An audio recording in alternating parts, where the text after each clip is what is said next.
As long as nothing's changed.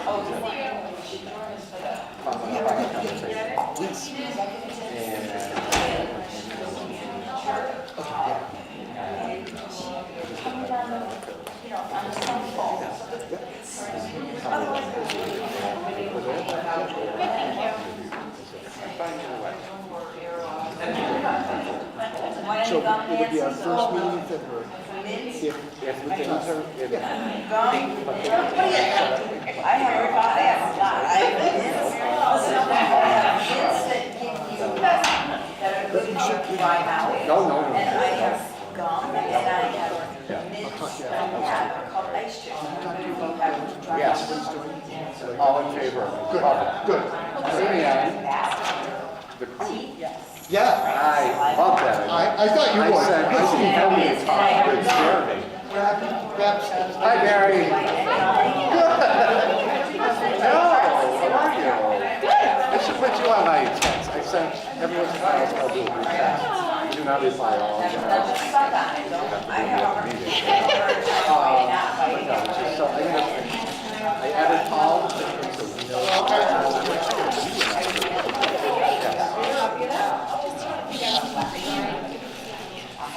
Have not seen him yet. No. I think he's here. Maybe he stayed Hi, around. Steve. Good. How are you? Did everybody get items?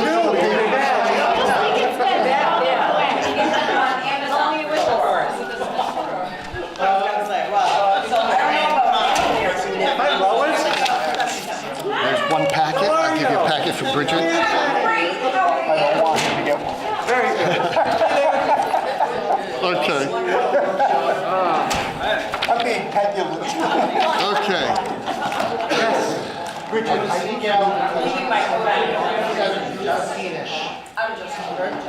we will probably be in the middle of all stuff. So, yeah, which you got this morning. So, yeah. Okay. All right. Good. Okay. Good. There's a piece of mail for you that gets So back. probably be in all stuff. Yes. It was in the mail bag. Yes, please do. Take one of each. One of everything, okay. And if we have any, okay. Oh, I thought I said you Kiddos do their report. You got those movies? Yes. Okay. If they can stay on it, but they have a power Oh, the kids, yeah. No, I was just saying if there's. We should move this up. Or you could just add Well, I'm gonna do that, and I'll announce that after you do your presentation. Sure. There's not much prior to it. No, Yeah, it's absolutely. not, so really, it's just zip through that stuff anyway, you know, Okay. 5 minutes. Yeah. Here's Andy. I'm not used to him in hair yet. I know. I was thinking this morning, oh, like, he looks like a boy. I know, he does look like that. Yeah, we're talking about you, Andy. Yeah, talking about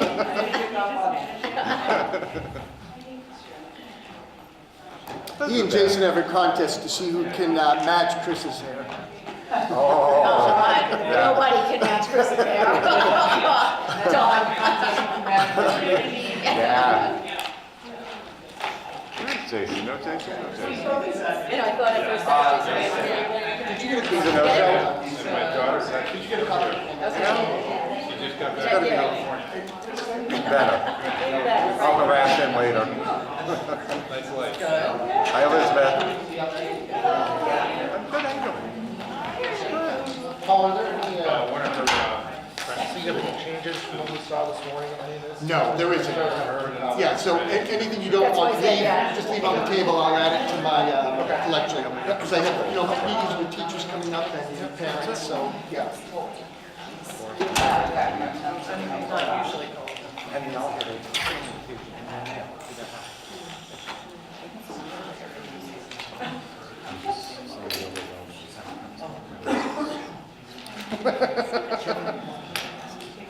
Yes, I'm going to sip the packet for this.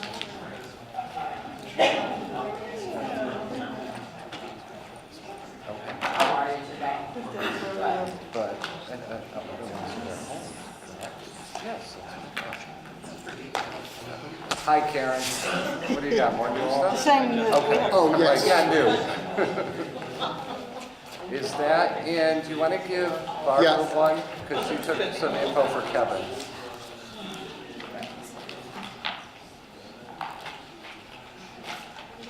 What time is it? We're about to start.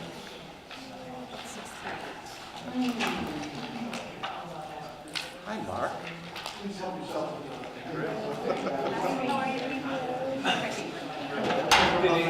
I know it has. Yeah.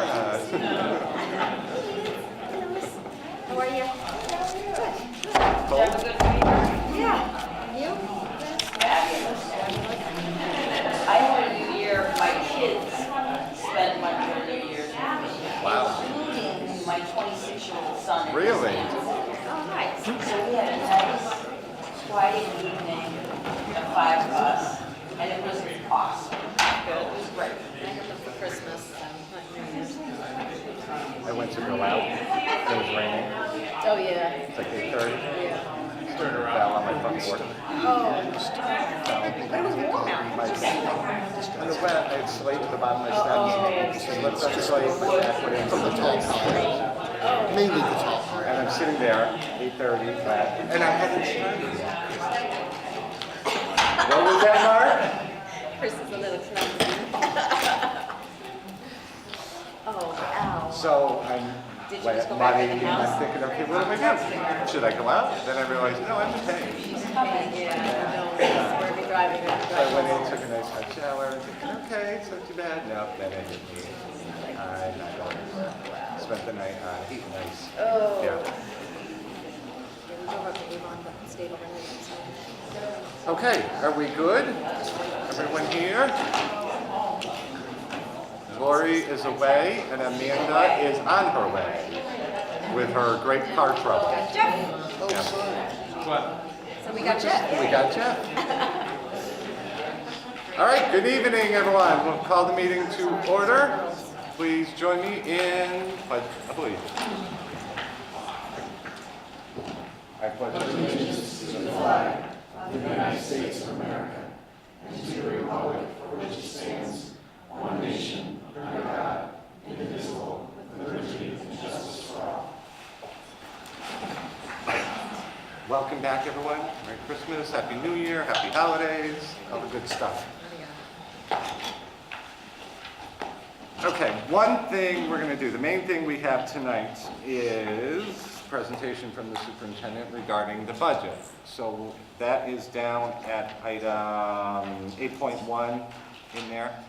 So what I'd like to do, if it's okay with everyone, is once he presents all the information, we can ask our questions, have some dialogue, but then open it up if there's any other comments or questions in the audience so we can get answers now and keep moving forward. Is that fine with everyone? Get the questions and get Yeah. a couple answers. Yes. sometime, Yeah. Okay. If we don't have it. So, starting with that, liaison reports. I see Board of Finance, many board members here. Thank you. Any info for us? Dr. Brown, any? Not at this point. Okay.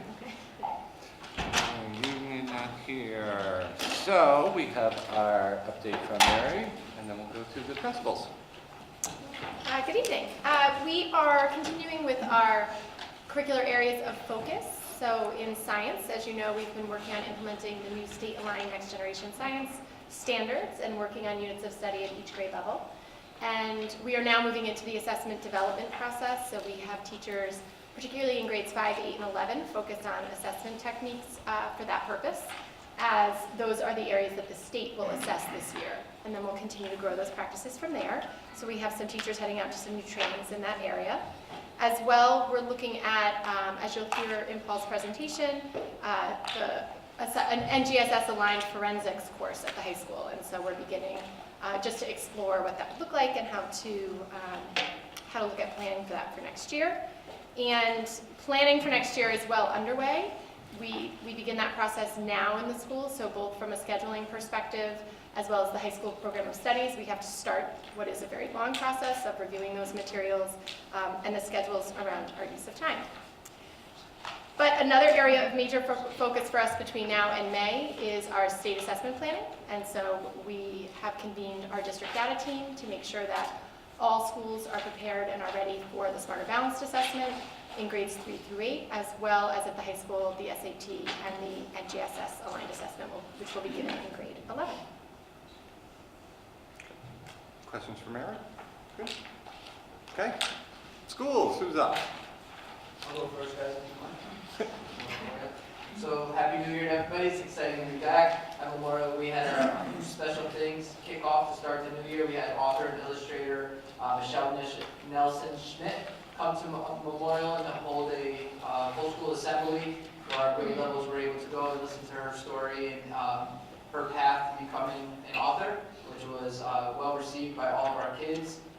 And then we also had our Memorial School post office open, so our students are encouraged to write letters to staff or students within the building, and they're actually delivered by some school postal workers. So if you happen to be at Memorial one day and see them with their hat and outfit delivering letters, you'll know why. Just a couple other things that we got going on. We're in our second round of our iReady diagnostic testing. So that's going on this week as well. What was the last thing we were just talking about? Our third grade team works with Jessica Keegan from CREC at Math Workshop. Really highlighting the strengths of instruction now. On what was it? Looking at how Math? Math workshop. Yep. Really as a, to look at the strengths of the instruction now and the ways that we can grow that. Thank you. Thank you. Center School definitely hit the ground running since we come back. We also had Michelle Nelson Schmidt who was able to visit us before going to Memorial. Wonderful growth mindset presentation. That was kind of parlayed into a visitor that we had in Ryan Bell. He's a senior at Sheehan High School who has Treacher-Collins syndrome. So anybody familiar with the movie Wonder and what Augie has, this student has been living with that syndrome. So it was an extremely powerful assembly for our students to kind of look at the path that this student took and mentioned that he saw his obstacles as an opportunity for growth, and it really empowered him to share his message of kindness. So that's something that we're going to take with us absolutely for the rest of the year. After a year and a half of fundraising, we were able to bring the Traverse Wall, or the rock wall, to Center School. Very excited to start using that. We do have a number of different safety quizzes that the students will take. It is considered a traverse wall. It's 8 feet high, so you actually go across, not just straight up and down. We're also looking into starting a club come this spring with Lori Gross, who is our local climbing expert, and was also a key member in getting the wall for our building. I'd also like to shout out Kat Robinson for all of you that have a son or daughter at Center School. Hopefully you were able to make it to the dance showcase. We initially met, we had talked about one of the building goals is obviously getting the community and parents involved. And she had mentioned, how about I invite parents into one of our dance unit? It absolutely blew any expectations that I had out of the water. The gym was packed with parents for all 12 classes, and it was absolutely amazing to see. Our salmon have arrived, so Mr. Moore is taking that on himself, the leaden. So the salmon is leaden?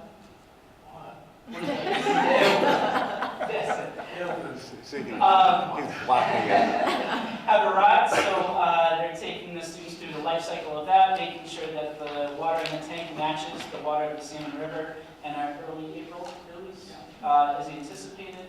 And also we're in the midst of our iReady and FMP assessment window. We're excited to see where our students have grown and celebrate that growth.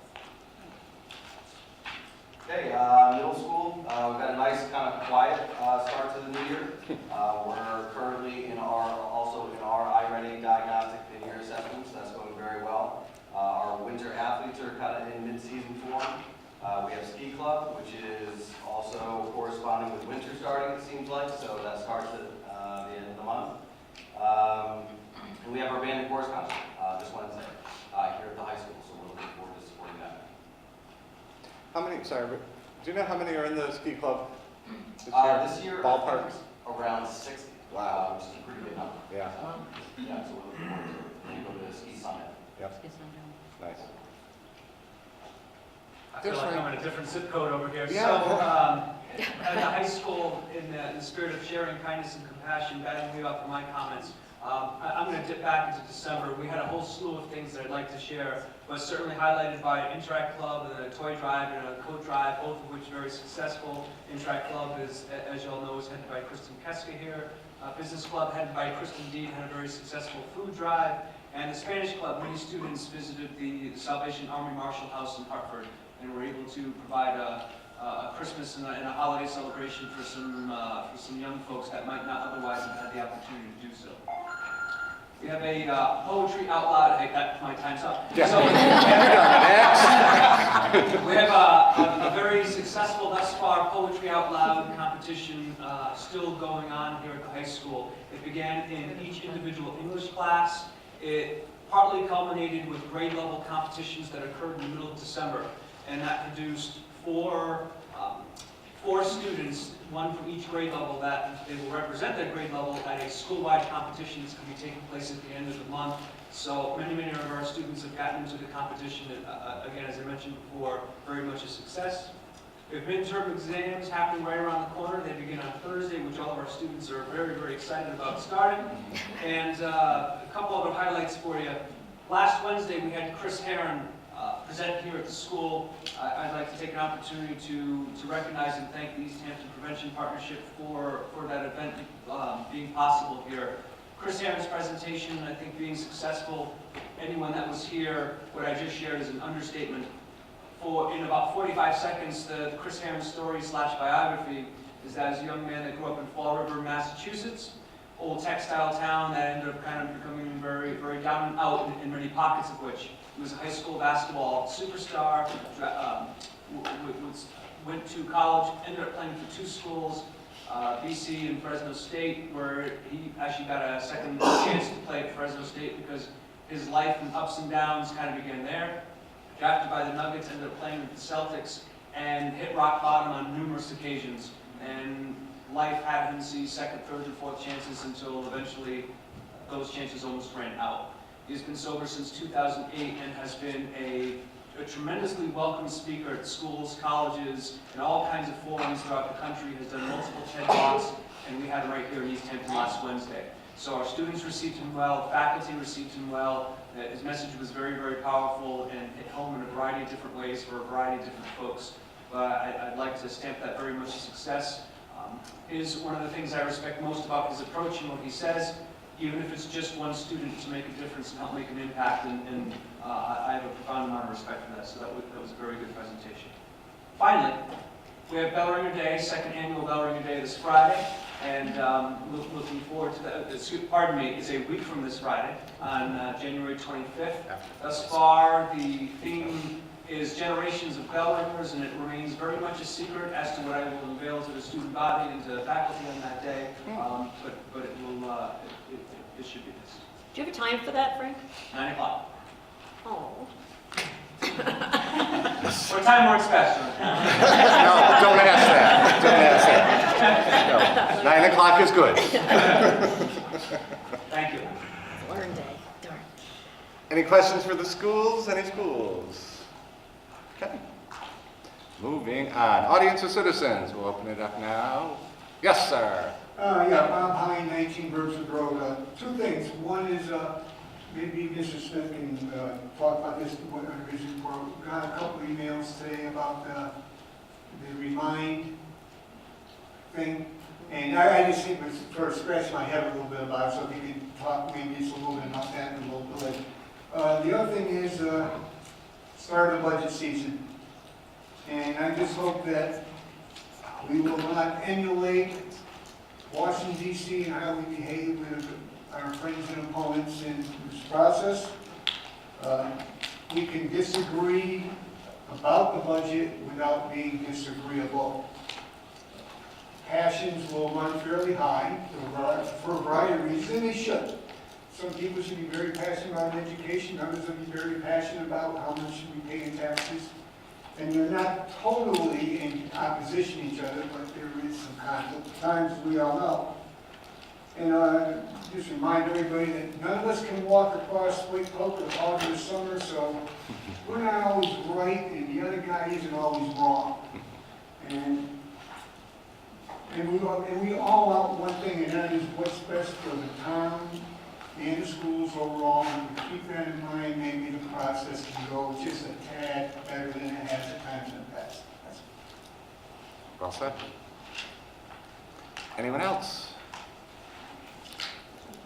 Just to address very quickly the Remind app. Since my arrival, we have not made phone calls at 5:30 in the morning on snow days to wake up everybody in the house just to tell them that they can sleep a little bit extra. We've used other means such as email and Facebook pages and Twitter and things like that, website. But the most popular one has been through the Remind app. People can get a quick text from me right at the moment of decision without waiting for it to be on TV. And that text goes through and it simply says, no school, it comes from me. It's a free app, which we've used for 3 years. It's been wonderful. But Remind just informed me today that they're having negotiation issues with Verizon, probably similar to what you hear from the cable companies on occasion. And right now, Remind will not send the text to those using Verizon. Which is unfortunate because probably 70% of the people use Verizon, at least in this community. So we're hoping that Remind can resolve the issues. If not, I'll be communicating with people alternative ways to find out about snow. But there's so many methods between signing up for WFSB alerts or WNBC 30 alerts that you can get in the form of a text, which seems to be the most popular message, that I think we'll be able to communicate people alternative ways if this does not work. They're on Remind right now. Yeah. Getting that out. Checking. Yeah, they are. I can see the two of them. Any other public comments? Paul can call you guys. You know. Yeah. Call everybody through. Okay, do we have a motion to approve the consent agenda? Lois, second. Nancy, comments? All those in favor? Aye. No recognitions, reports. Hannah, you're up. All right, Kristen will be here later, so Oh. when she gets here. Boys basketball has had quite an awesome season so far. The freshman team has a record of 5 wins and 0 losses. The JV has a record of 3 wins and 3 losses, and the varsity has a record of 3 wins and 4 losses, with several very close games making that record. Their upcoming games, we have one tonight, which is in Westbrook. They have one on the 18th in Cromwell, and the freshman team has one on the 19th at Old Saybrook. Girls basketball has a record JV with 3 wins and 4 losses, and varsity is undefeated this year with 9 wins. Their upcoming games, there's one tomorrow night versus Westbrook here. Varsity starts at 7. JV starts at 5:30, and there's one on the 18th versus Cromwell, also at home. That's a varsity only game starting at 6. Indoor track has a meet, has had several meets actually. The Shoreline Developmental Meet, Shoreline Conference Meet number 1, and the Shoreline Coaches Invitational. They have a meet tonight at Old Saybrook High, or the Old Saybrook High School Invitational. They have one on the 18th, the HK Invitational, and they have one on the 19th at the Providence Career and Technical Academy, which is the East Coast Invitational. And all the track meets take place at the New Eden Athletic Center. Wrestling has also had a very successful year so far. There's only one wrestler in this school, but I'm pretty sure he's gotten first place 3 times in tournaments he's competed in. His home base is Portland High School. And his next match is January 16th at Manawa High School, and January 19th he's competing in the Grand View Duels at 7 a.m. How's the track team been doing? Are there any standouts, students? So can't say as a whole because there's so many different events that I've heard. There's individual and team events, but what I've heard they've done very well in the students I've talked to. Good. Okay. Nothing for personnel at this time. Policy curriculum met this evening. We did, we met this evening. It's a good meeting, and we'll have some first readings next. Finance and Transportation Building Grounds. We met this morning, the Finance Committee, and we basically went over a condensed version of what you're all going to hear tonight. Lauren? Had a Board of Directors meeting last Thursday, and we actually had the meeting at the new Ocean Avenue Learning Academy, which is a school that bought, it was an old synagogue / school that they bought and renovated, and they had the kids move in right after the holidays, and it's a beautiful school. The remodeling went phenomenal. We just have to finish the elevator. All the students right now are on the first floor, but the second phase will probably be doing more up on the second floor because there are definitely more kids that we would be able to accommodate by doing classrooms on the second floor. It's a special ed facility for kids that just cannot be in school. Some of them and we were walking around, you get a sense of how severe some of these kids are with disabilities. Day one, they had a kid pull a fire alarm, but everything went well. It was a good run through for the fire department, so that was actually not too bad a thing. Second day, kid maybe put his foot almost through a wall, but it's going to be a high maintenance school because kids are going to, act out and do things. But it's a beautiful school.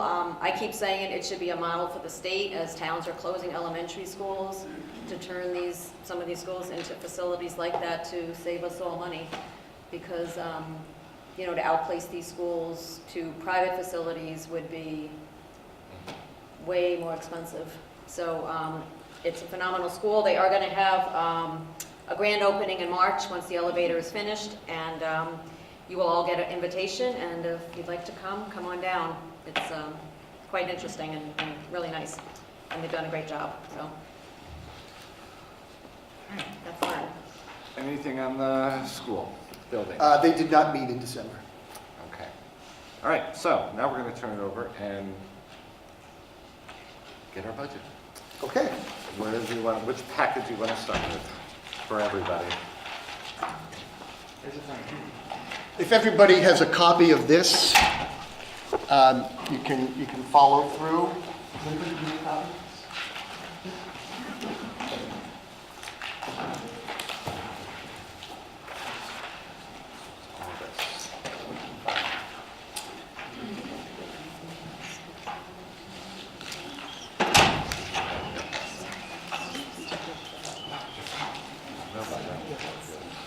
Good evening, and thank you all very much for coming. I appreciate you taking the time. The staff members who are here, I appreciate it. Parents who have taken the time to come, and then our town officials, I appreciate you being here.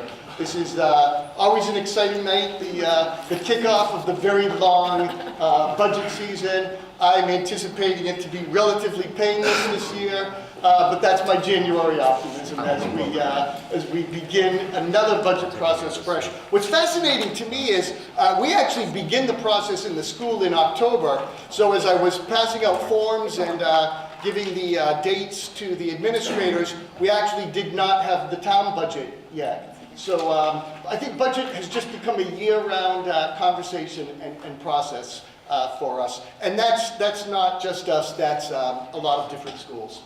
So this year, I am really hoping that we can make some bold moves forward in the East Hampton Public Schools. And I think as I go through the budget, you're going to see some of the things that I've requested that the board consider. We're doing it at what I consider to be a modest increase. We benefited from an excellent round of teacher negotiations in which I think the teachers were sensitive to last year's budget situation. And we are realigning staff throughout the district. Everybody who's being moved already knows that they're being moved, but there's still a lot of puzzle pieces to be put together. So I'm not giving exact details on who and how and things like that. But any of the positions that are in here are a result of us realigning staff. But I think it's worth mentioning because it really promotes some of the things that we're really trying to do in the district.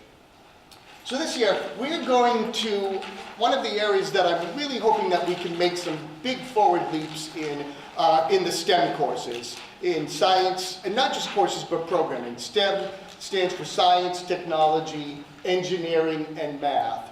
And Connecticut's future for our students is in engineering and manufacturing. And I think we need, as a community, to prepare our own students for the best jobs in Connecticut. Connecticut right now, engineering and manufacturing is an important area, and I think our schools are going to take a big leap forward in the STEM, and I'll describe that. We're also going to add some more advanced placement courses at the high school. For a high school our size, we should be offering more advanced placement courses. And I think we've been conservative over the last couple of years about adding as a result of some budget situations, but it's time to take a big leap forward, particularly in the area of the STEM courses. World language, unfortunately, and I take the responsibility, we cut back on world language at 6th grade. We're going to reintroduce world language at 6th grade, but not just as an introductory experience. We want it to be a full-blown year of world language in 6th grade.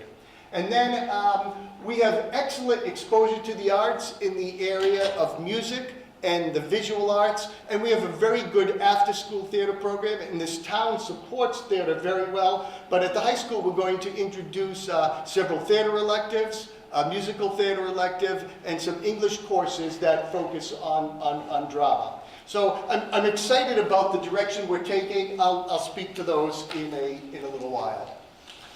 We're also going to focus on high-impact transferable skills. Because, and I love the quote by Tony Wagner, who Harvard professor, who goes around the country saying, it is no longer about what you know, it's about what you can do with what you know. And he calls these survival skills. And we've made a commitment over the last year to push these skills in our students. And we call this our profile of the graduate. But we didn't really call it a vision of the graduate. We called it a profile of the graduate because we want every student to master these. This isn't a vision like our East Hampton 2025 vision. This is a profile of what we expect every one of our students will be able to do. When we hear from business leaders, they are the first to say, look, yes, we want kids that can write, that can communicate, that can do math skills, but they also have to be working together as part of high-performing teams. They need to have a little bit of grit and perseverance. They need to know how to innovate, to be creative, and they obviously, the word that I love the best on this is the top word in each, caring, empathy, responsibility, and compassion. Because when we did our survey for East Hampton 2025, and we asked parents, what do you want future students to, what skills, what traits do you want them to have? Compassion was the #1 word by far. So that's right at the top of each of these. That line, through line from the elementary schools to the middle school to the high school, speaking about the compassionate graduate. And then we've also got a budget for what I'm calling high-impact systems excellence. And this is an area that I take responsibility for over the last couple of years, that as a result of budget cuts, we've been forced to scale back on some of these. We've got to continue to really push professional growth of our certified staff and our classified staff. We've got to continue to develop curriculum and innovations in the classrooms, and we want equal success for every single student. And that takes a certain amount of training to be able to reach every student. So these become our budget priorities moving forward. I'm not going to take the time to read the bottom paragraphs. I hope over the Martin Luther King weekend, you pour yourself a nice strong cup of coffee and you read the little narrative that goes with each of these slides. Our budget for 2018-19, by the time we finished referendum number 4, was $30,639,000. I'm requesting $31,424,000 this year, or an increase of 2.5%. If you recall the last couple of years, when I've stood up in January, I've asked for something in the mid to high threes. This year we've taken our sharpest pencil, and as a result of the teacher negotiations, we're able to come in at 2.5%. So Mr. Hine, when you talk about everybody getting along, I'm hoping that when people see this number, that we were able to have some calm conversations.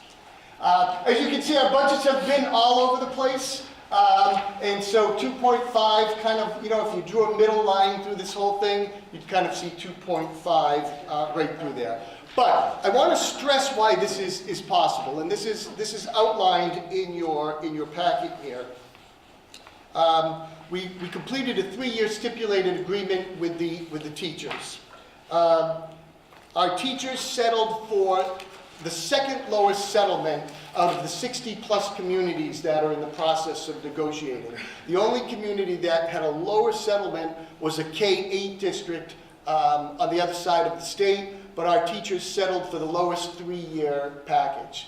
They agreed to a step freeze in year 1, which means that the teachers get the GWI, but those not on the top step do not advance a top step.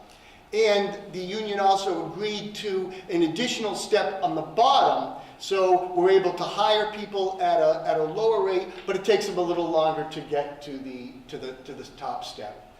In solidarity with that, the administrators union has agreed to a step freeze this year as well, so we're able to just do a little bit more and hit that 2.5 figure. So here's some of the things that we are looking to add. And I'll be glad to answer questions on these, but at our January 28th meeting, each of the principals are going to talk about these, and they'll be better prepared than tonight to answer particular questions on what this looks like. But I do want to take a few moments so everybody understands exactly what is new and exciting in the budget. Even if it doesn't cost us anything, I think it's important to talk about how we got there. So we are planning to restore an English teacher. It was a position that was eliminated last year. We went from 6 English teachers to 5 English teachers. We're going to add back one of the English teachers. However, we are realigning staff, particularly there are some changes in the middle school and changes throughout the district. We are filling that position from within. So even though it's a new position, that is a position from within. That's a $0 impact. If you were at our November meeting, in October meetings where we asked people to make requests, I think the #1 request was to move the high school music teacher who is part-time. We have 2 teachers, one is full-time, one is part-time, to add an additional 0.2, making them full-time at the high school. That does have a cost of about $22,000. So that's the only staffing implication right now that is costing us money. The new course that the teacher will teach will be kind of a music theater course to go along with our theater electives. We've heard from the science department that in order to continue to teach AP Bio, we must update the AP Bio text. Right now, they're kind of out of compliance with what AP Biology is expecting, so we've got to replace the AP Bio books. We are going to add AP Physics. We have not had AP Physics in the past. We'll be adding AP Physics. We're going to be adding AP Computer Science Principles, and we're going to be adding AP Music Theory and Forensics. So you can see when we push for that STEM course, right away we're looking at AP Physics, Computer Science Principles, and Forensics. 3 great introductory courses that focus on STEM careers and spark student interests. So the training texts and supplies are all listed. One of the music teachers will pick up the AP Music Theory class. And in addition to those classes, we're also adding a new course which will focus on the capstone project that is required of students. Starting with the class of 2023, every student has to earn, in addition to just doing a capstone project, they actually have to earn a credit in what is considered a standards-based or a portfolio-based situation. Some districts are doing an internship, some do digital portfolio. We're going to continue with the capstone, but we're going to ultimately require students to take a capstone research and project course just to make that capstone even more of a meaningful experience. Next year we're going to pilot as a course for the seniors that would like to take it for credit. We are updating graduation requirements at our second meeting in February. Frank and the high school staff will talk about the new graduation requirements for the class of 2023, who will be next year's freshmen. This will be one of the required courses, and we're going to start piloting it with next year's seniors. Theater arts, I kind of gave you a hint earlier on that we're adding theater arts courses. Not because the kids aren't exposed to theater arts in this community, but because of the exposure to theater arts. We do a lot of community theater, they have a lot of great opportunities, but this is a chance for them to really study acting courses, public speaking courses, and for those who are serious about pursuing it as a hobby or a career, we're going to offer theater arts electives. We're going to have a couple of English electives that are focused on dramatic literature, and we'll also have the musical theater elective as well.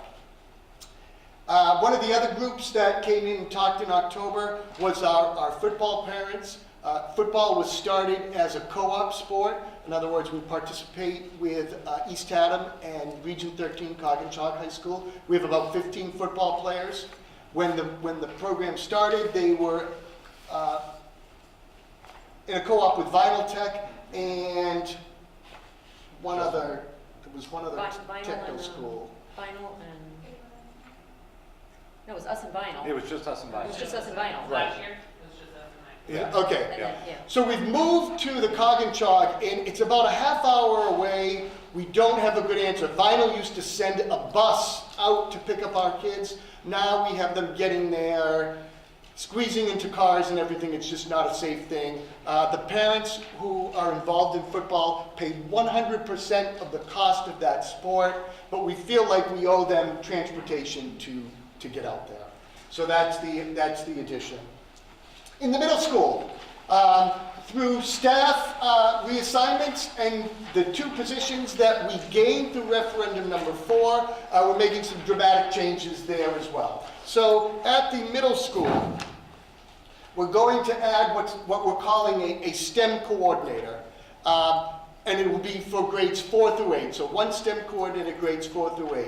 The expectation of this person is that they will work to introduce the next generation science standards in science classes, work directly with the science teachers, work directly with math teachers, work directly with students to bring in STEM programming, STEM guest speakers, STEM after-school possibilities, including robotics and makerspace opportunities. So we are going to task this one person with just introducing STEM to the absolute max to our students, to our staff, and to our community. That is one of the positions that we are restoring as a result of the money from referendum number 4, the $140,000. The second position that we're restoring through referendum number 4 is the world language teacher in grade 6. The middle school will be changing their schedule. Jason will talk about that, and Eric can talk about that more at the next meeting. We're going back to a 7-period day, more of a traditional schedule. We piloted the high school schedule. It was a little too haphazard for them. We're looking for a consistency. All 7 periods will meet every single day. And what we're going to be able to do with a full-time world language teacher is, instead of 2 periods a week or 1 period a week, it'll be 3 periods a week that they have world language and 4 periods a week that they have world language in 7th and 8th grade. Our goal is to make sure that by the time they leave middle school, they're absolutely ready for Spanish 2 or French 2 at the high school, which opens up AP opportunities in the future. We do have some students that jump into Spanish 2 and French 2, and we are offering a French 5 or a Spanish 5 to students, but we're not offering that AP level. And it really requires that 8th grades master the first year, what would be Spanish 1 or French 1, and come in at the high school ready for a very strong French 2 or Spanish 2, not quite a Spanish 2A or French 2A, etc. We're going to restore a special ed teacher. We're filling that from within. And what we've done at the center school, the middle school, and the memorial school, we started some programs that Rod has told you about, and we'll give you more details about this on the 28th, including like our STARS program. And when we started our STARS program, we took a teacher offline to introduce the STARS program. And our STARS programs are successful, they're growing, but we're finding that we need that teacher back online for traditional special education services. Once again, that's being filled from within. And then what we're going to do is, the way we get some of our extra teachers at the middle school, we've been doing a period, in the 8th period day, we've been doing a period of reading and a period of English language arts. We're only going to have a period of English language arts. We're dropping the reading. However, for those students that need more attention on reading, we are going to move a literacy specialist to the middle school. We do not have a literacy specialist there.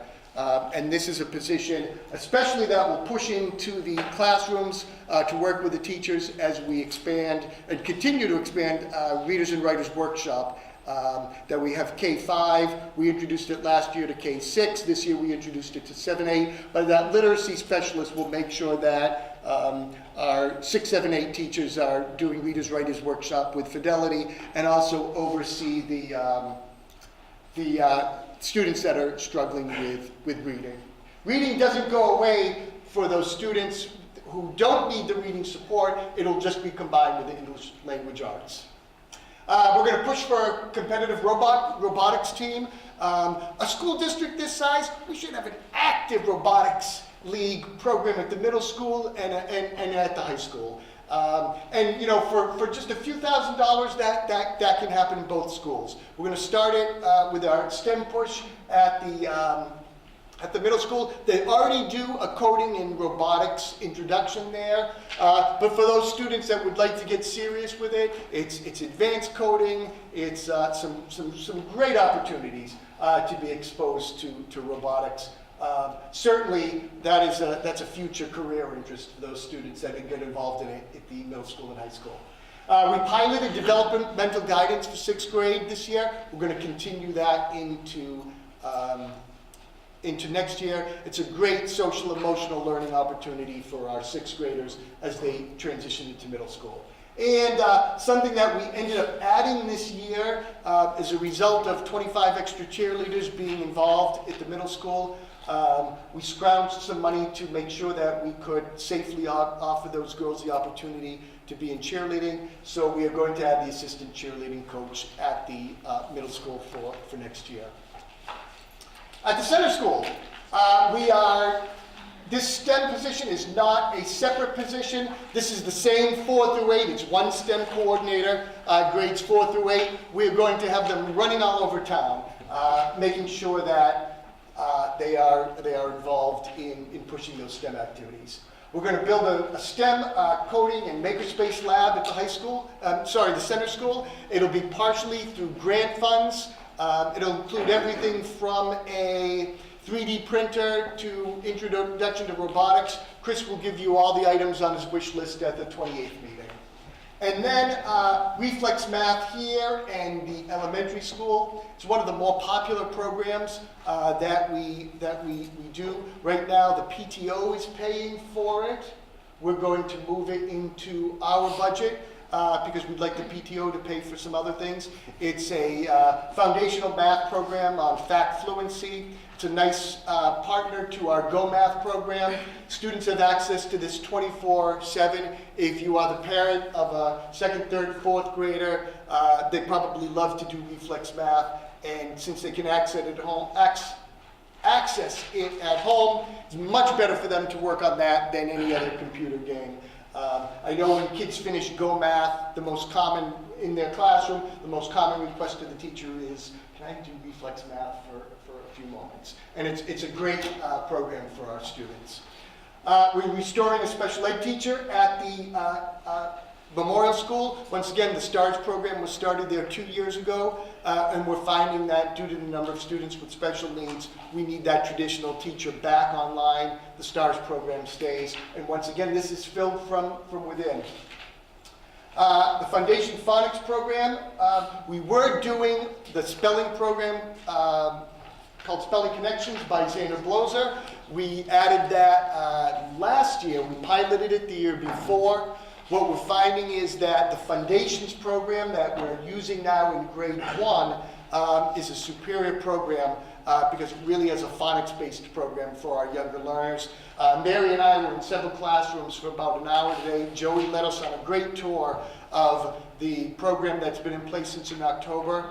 And we'll make it available to board members and anybody in the community who wants to see the spelling program, how powerful it is. It goes along very well with our Readers and Writers program, but this is a separate standalone spelling program that is just outstanding for students. And then as a result of our preschool grant that we have from the state, I think we'll be in year 3 of 6-year grant. One of the conditions of that grant is that we work towards accreditation, and just the expenses around accreditation, it's about $5,000 that we're going to need. We will actually go through the accreditation process. We're in the self-study process now, and we'll have the visitation by the NIAC committee in February 2020. Very similar to the high school NIASC accreditation program, but this is particularly for preschools. At the district level, this is probably the one I'm the most excited about. We're going to add a board-certified behavior analyst. Rod can give you all the details on it. Our BCBAs tend to work with our children with autism. They're a crucial part of instruction and overseeing the interventionists and paraeducators, particularly, who work with those students. And our goal now is to pay this with tuition that is coming from other districts that are placing students in our programs, either for autism or our STARS program. And this is the greatest way, this is the greatest benefit of tuition, because this person isn't going to just assist that tuition student. It's going to service, probably 30 students of our own. So this is, I'm proud that after we've started taking just a few tuition students, we can say that's going to lead to our ability to fund for ourselves. I talked earlier on about high-impact professional training for our staff, and this has been an area that, as we've had to squeeze budgets a little tighter, we've backed off on, but between curriculum writing and training staff, especially the AP teachers that we're having, we want to make sure that they're well trained to teach those courses. And the new forensics courses, this is teacher training, new programs. We do have grant funds that will supplement this. Mary will talk to you about those at the January 28th meeting. And then one of the things that I think this district has taken great leaps in is making sure that our staff and students are safe. Over the years, we've increased our capability with radios, radio contact with the police. We've invested in the doors that are double holding so that visitors just don't walk into the building, and even when they get in, they still need to be buzzed and identified in the office. We've done the background checks. We've done the security laminate over all ground floor glass. We've got the bid that the board is going to be approving tonight for the safety locks for all interior classrooms. Our last piece is just to make sure that within our own buildings, we have what are called trauma kits for the most serious of situations, and then train people to use everything from the blood clotting packages to tourniquets or anything like that. It's a little morbid to talk about, but it would be worse if we were not prepared. Each package is about $500, and I think that's just an important step for us to do that training and to have those kits for the district. So Zach, can I just real quick on that, the AEDs that are they all in the schools, located, ready? So the two new AEDs are in the buildings. Okay. Yep. So we have 2 in this building, and we have 2 in Memorial, and we have 1 in Middle and 1 at Center. It'd be great to have more of those. You've heard me talk about over the years having one that just goes out back for when we have outdoor events, outdoor sporting events. Ultimately, I'd love to be able to give a portable one to every coach, because some of our away games are local city fields that don't have immediate access to a building. but that's something that we can continue to work on. So if you look quickly at this, and for those of you that did not get just a breakdown of the budget, Karen has it here. On the 28th, she'll have prepared for you the actual line by line by line item. You've got the general budget lines here. This is interesting because I think last year, I don't want to say that teachers were vilified, but there were some tense meetings where we pointed to our teachers and said, the budget is the fault of our teachers. But we are pretty similar to most districts in that as you go around teacher salaries, classified salaries, and employee benefits for our 350 employees of the East Hampton schools, that's going to make up about 75–80% of our budget. We are no different than any other school. But I think it's important for people to realize that, we are a service industry. Our teachers every day provide direct human contact to children. So it's not the books, it's not the desks, it's not even the Chromebooks that can function without a well-qualified teacher in there. So, but I thought this was, this is not, if you looked at other districts and their budget books, you're going to see something very similar to this 3/4 here being for salaries and benefits. This is a chart that keeps growing. This is iteration number 4 that I'm giving you now as I present the 4th budget to you that I've done. Our special ed numbers continue to grow. It's no different than any other district. Kids are just coming to us with needs. We better recognize needs, especially children with autism. Autism is a much broader scope of definition than it used to be, and I think this district does an excellent job surfacing its special needs students. We're going to spend much more time on this slide when Rod is ill tonight, but even if he wasn't ill, I wouldn't let him talk. He's going to talk to you about some of the advances that we've made in special ed. Now, these are important slides to look at. First of all, I want to call your attention back to, you look at these numbers, but currently if you look at our number of outplaced students, in pre-K through 8, we've gone from 7 to 6 to 5 to 2, and that is directly because of our commitment to the STARS program. So instead of having to send students out of district, and I say that not because of the cost savings, but I think everybody in this room has to realize that the best place for a student to go to school is with their peers in their own community. And it's our responsibility to try to create those environments where kids can be educated as much as possible with their peers. It is always necessarily on occasion to send students out, but that should not be the first line of defense. A district near us with approximately the same number of students has 43 outplacements currently, and we are at 9. With that 9 through 12, as we see hopefully students successful in our STARS program, I think you're going to start to see that number decrease as well.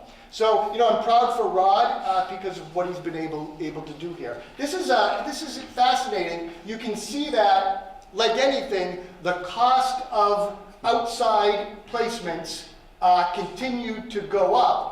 But our expenditure goes down directly because of the number of people that we are keeping in district. Now, it's highly possible that because only the most severe students are outplaced, that number goes up because the average outplacement would cost a little bit more with less students being outplaced, and they're probably the more costly outplacements. But let's take the cheapest rate here of about 100,000.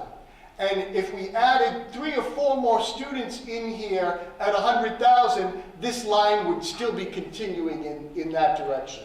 So even the less costly outplacements, this line is a great trend to see, that our total outside special education placement expenditures are going down.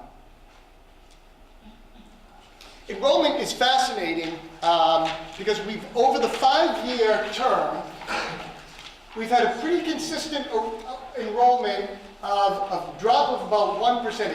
If you like 5-year chunks, in October 2014, we had 1956 students. 5 years later, we are projecting 1938. This rate about here, we're about 0.75 currently, but the projection also calls for a small kindergarten class like we had this year. So the NESDEC projections, and we pay a company to do projections for us, several years ago they started predicting that instead of classes of 130, 140, that we were going to see classes of 115.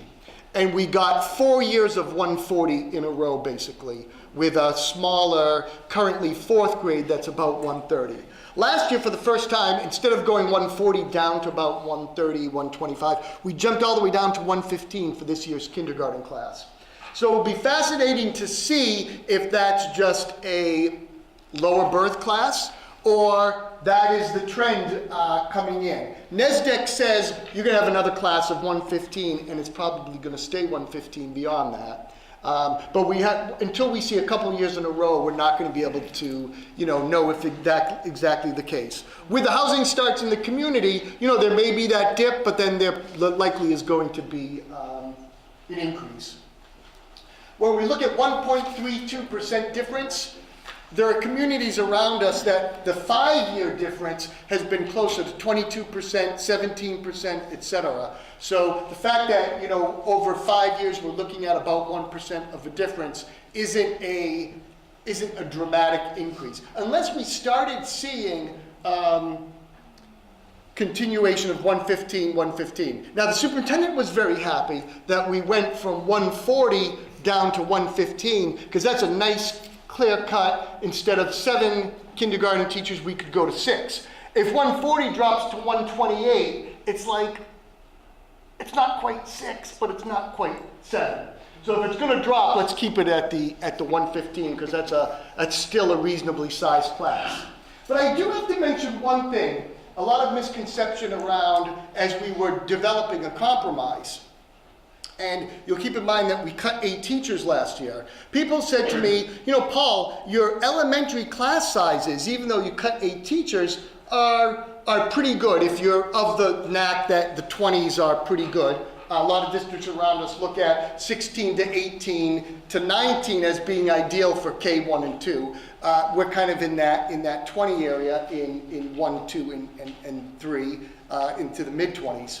But keep in mind, the 8 teachers we cut, we worked hard to keep the memorial classes and center classes at a reasonable rate at the expense of middle school world language, cutting back on health, cutting an English teacher, cutting a math teacher and science teacher at the high school. So the 8 teachers we cut, we protected the elementary class sizes, but at the same time we hacked away at the middle school and high school class sizes and actually reduced quite a few electives at the high school. So, I know a lot of people when they were saying, show us the enrollment of your classes, and, as I would show them the elementary class sizes, they would say, well, it's not so bad. And I said, yeah, but we cut out world language, and we cut out an English teacher, and a math teacher, and a science teacher along the way.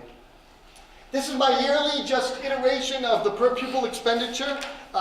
These towns are towns that are similar to us in that they are not regional communities. They don't have a regional high school. They're towns, some bigger than us, some smaller than us, that all have their own high school. And you can see our per pupil expenditure is on the reasonably but lower end of things. And if you look at the writing in there, I also compare us to the district reference group. A lot of people don't like when I compare to the district reference group because they say those towns are on the other side of the state, we have nothing in common with them. So I've tried to pick, towns that are closer to us in developing it. In the same group of towns, median household income kind of bumped up a notch from last year in the same groups.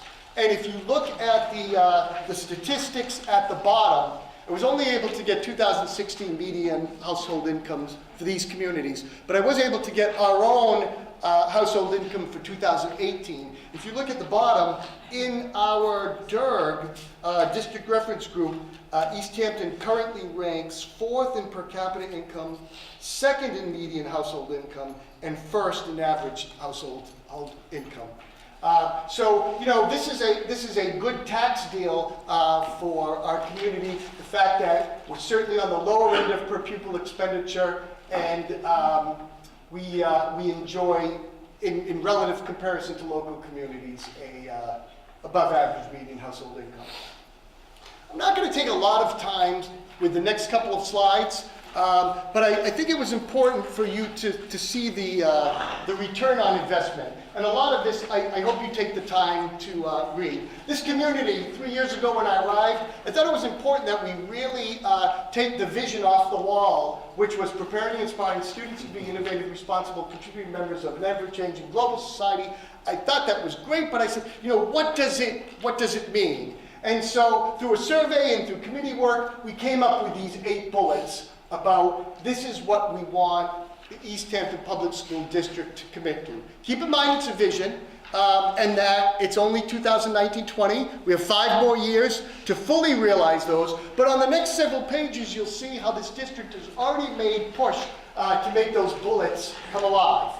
I'm advertising now because next spring in 2020, I would like to update the vision to read East Hampton 2030. And instead of saying what the East Hampton Public School District is going to look like, I want us to do the exercise, what are our students going to look like in 2030? What do we want our students to be in 2030? We'll still work on this to get to these in 2025. But what is our student going to be able to do in 2030? We've developed the profile of the graduate, but I even want to go beyond that. You know, what do our schools look like? What does the classroom look like?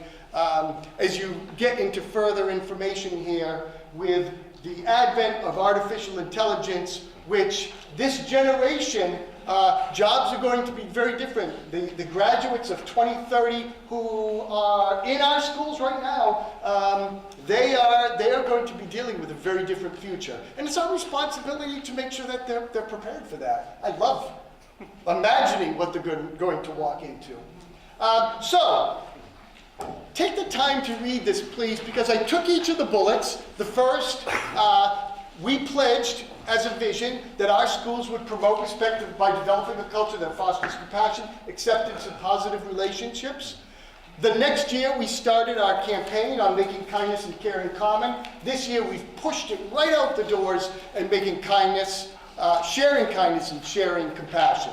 And, you know, I hope that you see, if you follow our Facebook pages, just the way our school children at the earliest level give back. The Memorial School and Center School have had to, schedule children who want to do a fundraiser for this and a fundraiser for that and a fundraiser for this, just so they're not all doing it at the same time. Chris in Center School had to group kids together because everybody is so willing to raise funds for pantry, for dog shelters, for everything. It's great to see, and I attribute the staff and the community for this.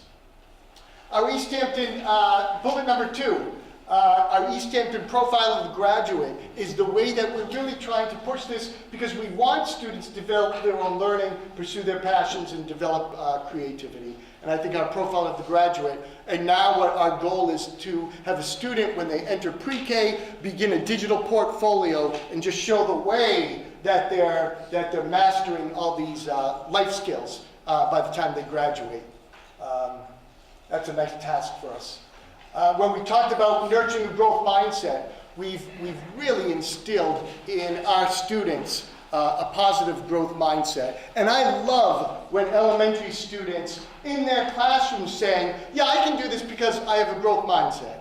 And they understand that it's, you know, and it's not a program. It is a culture that infiltrates everything that we try to do. And I pushed this 19 days little sign here because, you know, when Carol Dweck's book Mindset came out, originally, it was kind of this pop psychology book. And people now have begun doing research on the growth mindset. And what they're finding is students who have a growth mindset achieve 19 days more learning in the course of a year. Now 19 days, throw away the weekends, that's about a month extra of learning a year just from having a growth mindset. It doesn't cost us anything. This is like the best budget deal in America, especially for our town, that if we can get people to focus on, growth mindset, it costs nothing and students learn 1 month more material. When we talk about our students to be effective communicators, critical thinkers, collaborators, to exposure to diverse area studies, you're going to see us talking about professional development and training. It's our responsibility to make sure we are equipping our teachers with the absolute best classroom practices, classroom materials, etc. It's a big job being a teacher. You come in, you teach all day, you go home exhausted. And we've got to try to squeeze in the time for them, the funding for them to keep learning their craft. If you are a doctor or a surgeon, you get invited to go down to the Bahamas for 2 weeks. They teach you a new surgery technique. What we do is we make teachers stay after school. And we don't send anybody to the Bahamas. They've all got to learn it when they're exhausted.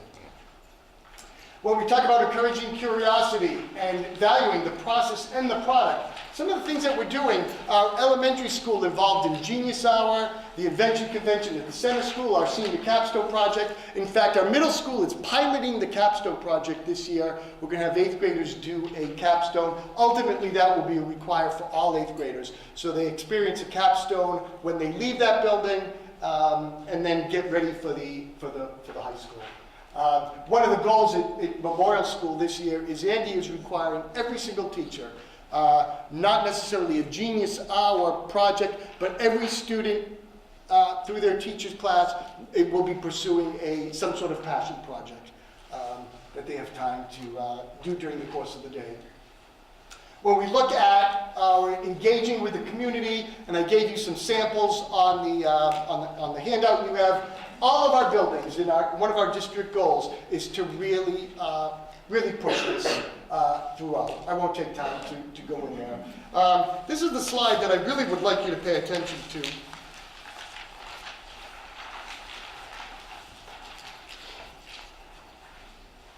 Because when we talk about sustainable solutions, we want our students to be at the forefront of changing the world. And when I took chemistry classes, when I took classes, everybody in the class did the same exact experiment. And we all came out with the same results. The teacher said, if you did it right, here's what you got. And our science classes are starting to change in that, we're not telling kids just to replicate experiments. We're asking them to solve problems. Hey, help us determine what's best for our lake. We're looking to really push learning. We make the mistake as adults saying, well, my schooling served me very well, therefore it should serve our students. And the world is changing much more rapidly than that, and I think we have to realize that our students are entering a very different workforce and a very different world in the future. And then this is one of the most exciting things that we started this year when we talk about public service. Our Interact Club, our largest club at the high school, based on the support with the Rotary Club.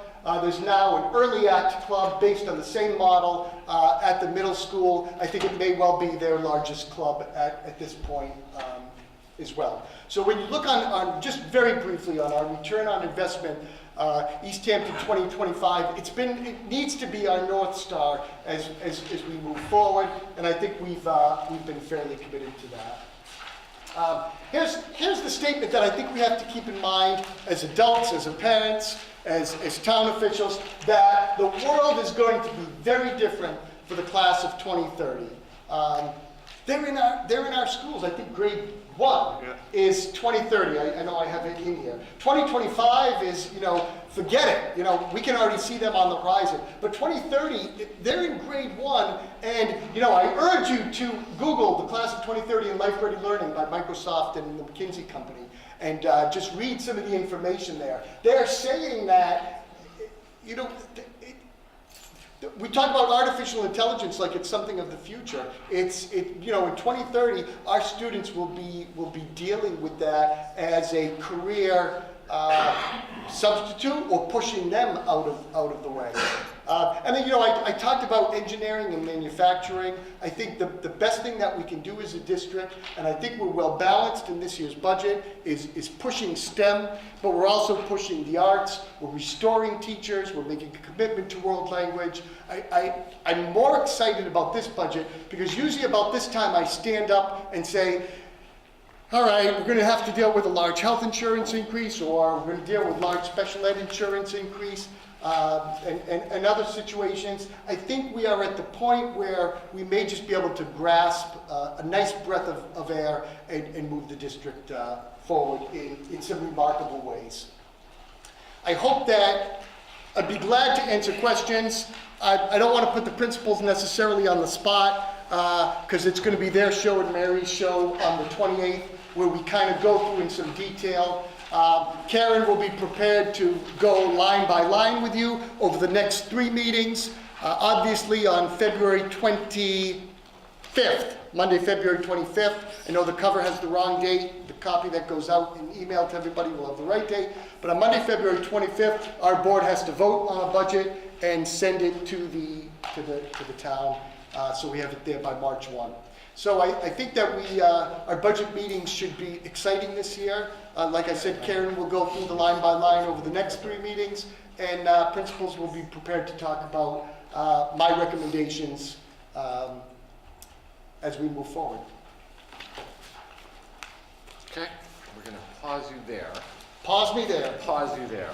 Now, board, after trying to digest, hi Amanda, everything that Paul just presented, any questions, comments right off the top of your head come to mind?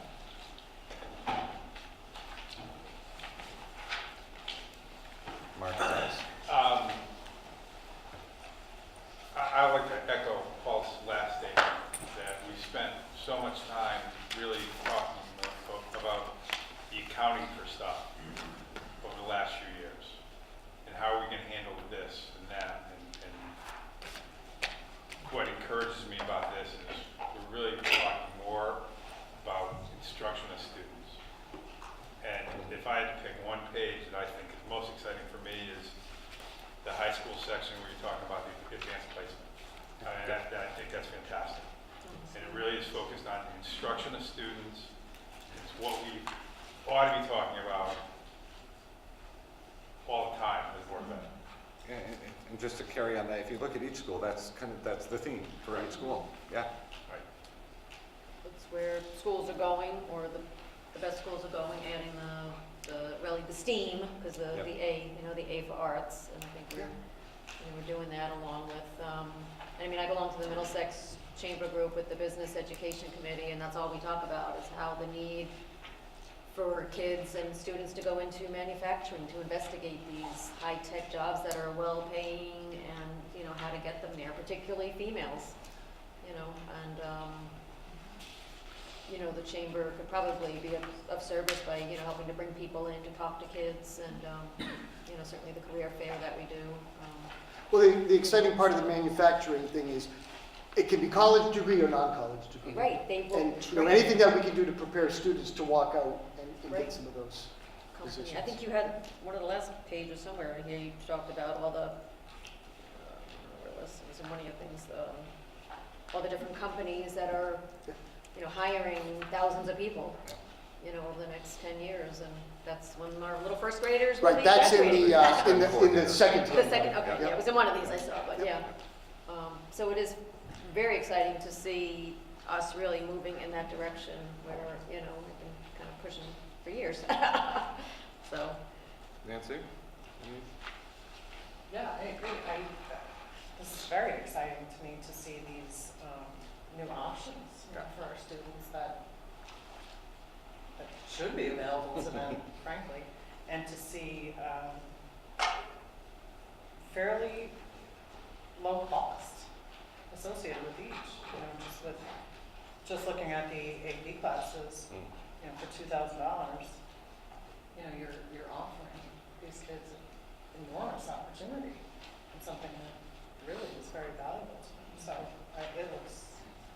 I have one question relating to science. Where are we with supplies for the science standards and the schools having adequate supplies to actually, you know? Sure. That was part of our budget planning for this school year. And so A little I'd say- money, but not. Right, so we've been very frugal and really thinking about how we can share resources, reuse what we already have when necessary. But some materials are consumable materials students have to use to do their experiments, and so we're just making very prudent choices. I think another thing to consider is that while grades K through 3, 6, and 9 are in their second year of implementation of those units, grades 4, 5, 7, 8, and 10 and 11 are just beginning that process, and so that's a transitional year, so they're not necessarily doing the complete units of study this year. So grade 4, for example, they may be doing 2 of what will ultimately be 3 units of instruction, so we won't see the full cost associated with that until it's fully implemented. So do we have any money in this budget to add to supplies? We should continue to be able to meet the needs of the teachers, yes. Okay. Lois, anything you want to add? Amanda? Lot to go Oh, over. yeah. That's all. It's a lot to go over. Jeff, anything to add? No, President. Okay. All right.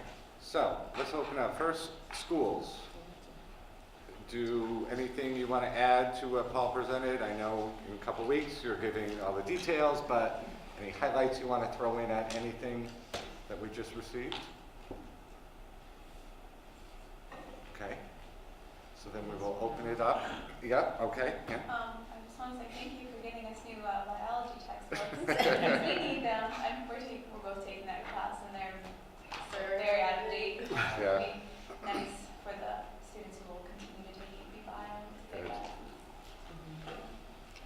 What's the, I mean, I know we've been getting away from textbooks overall.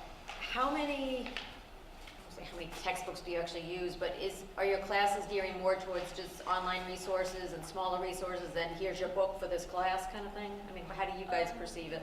So for bio, we read the book cover to cover, and we utilize online resources as well. But for other classes, I know we use more online-based resources, like APUSH. I took that one last year, English history.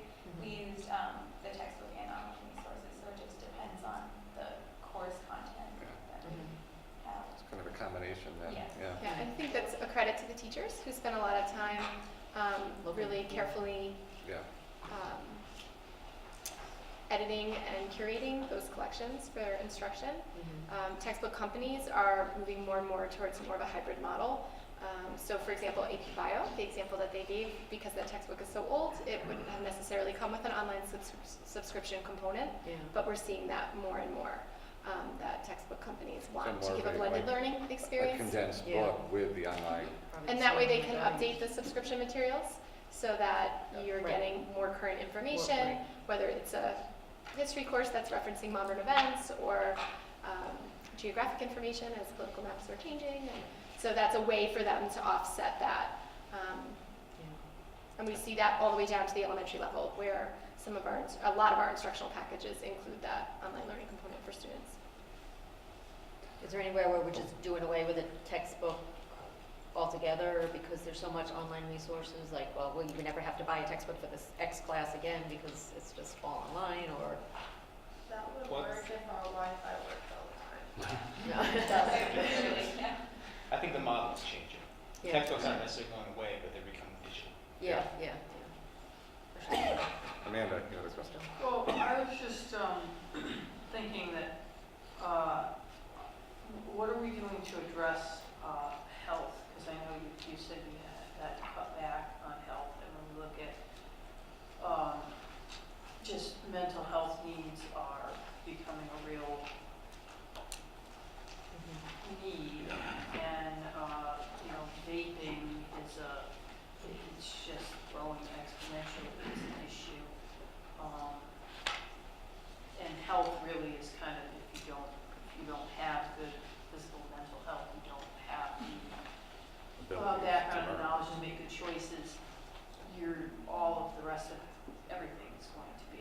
So in the future, we're looking to add a health component to center school.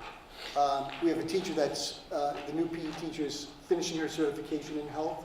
By next year, we should be introducing a health component within the PE class. Health is still a requirement, state requirement for middle school and high school, and we are meeting that. It'd be nice to have classes beyond that, but I think when you look at advisory and other things like that, the social emotional learning piece is not, not just confined to health. I think it's every teacher's responsibility during the course of the day. And starting from kindergarten, our kindergarten team has a whole social emotional sort of curriculum that they've developed. So integrating that through the texts that they share with students and shared problem solving as a class, but then that transitions in first grade into the second step social emotional learning program that we utilize through fifth grade. We've also introduced zones of regulation for that self-regulation component to our students, which again, as Paul's presentation referenced, that's really shared common language and a strategy to use with students, but when you use it school-wide and all students and adults know that language, it's really powerful. So I think we've really looked to integrate that. And Memorial has a strong culture in that regard, and then that carries through to center, and if we can introduce that formal health curriculum through the PE class, we could start to do that. Self-care, both sort of physically and emotionally, we can introduce that a little bit earlier. Okay, so now let's open it up. Anyone else? Questions, comments, thoughts, likes, dislikes? Go ahead. Paul, I'd like to clarify one thing on professional development. Sure.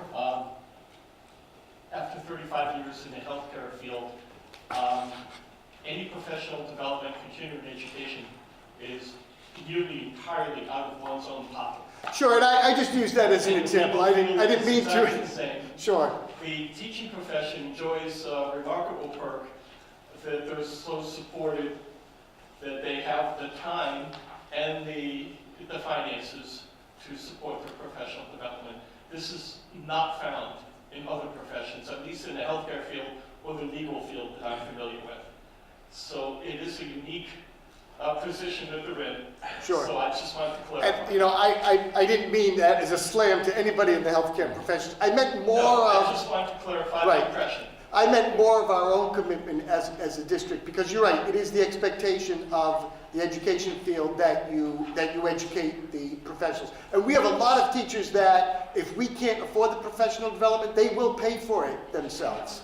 And a lot of these places, they'll supplement, they'll pay for the sub, and the teacher will say, I'll pay for my tuition to go to that program. But I guess I was making light of the fact that I'm not affording teachers the opportunity as much as we should as a district for professional growth. And I think just making the point that it's needed in a lot of different professions. You never stop learning, whether you're a lawyer, a dentist, a teacher, a medical person. And I didn't say dentists go to Bahamas. Yeah. I was saying mainly surgeons.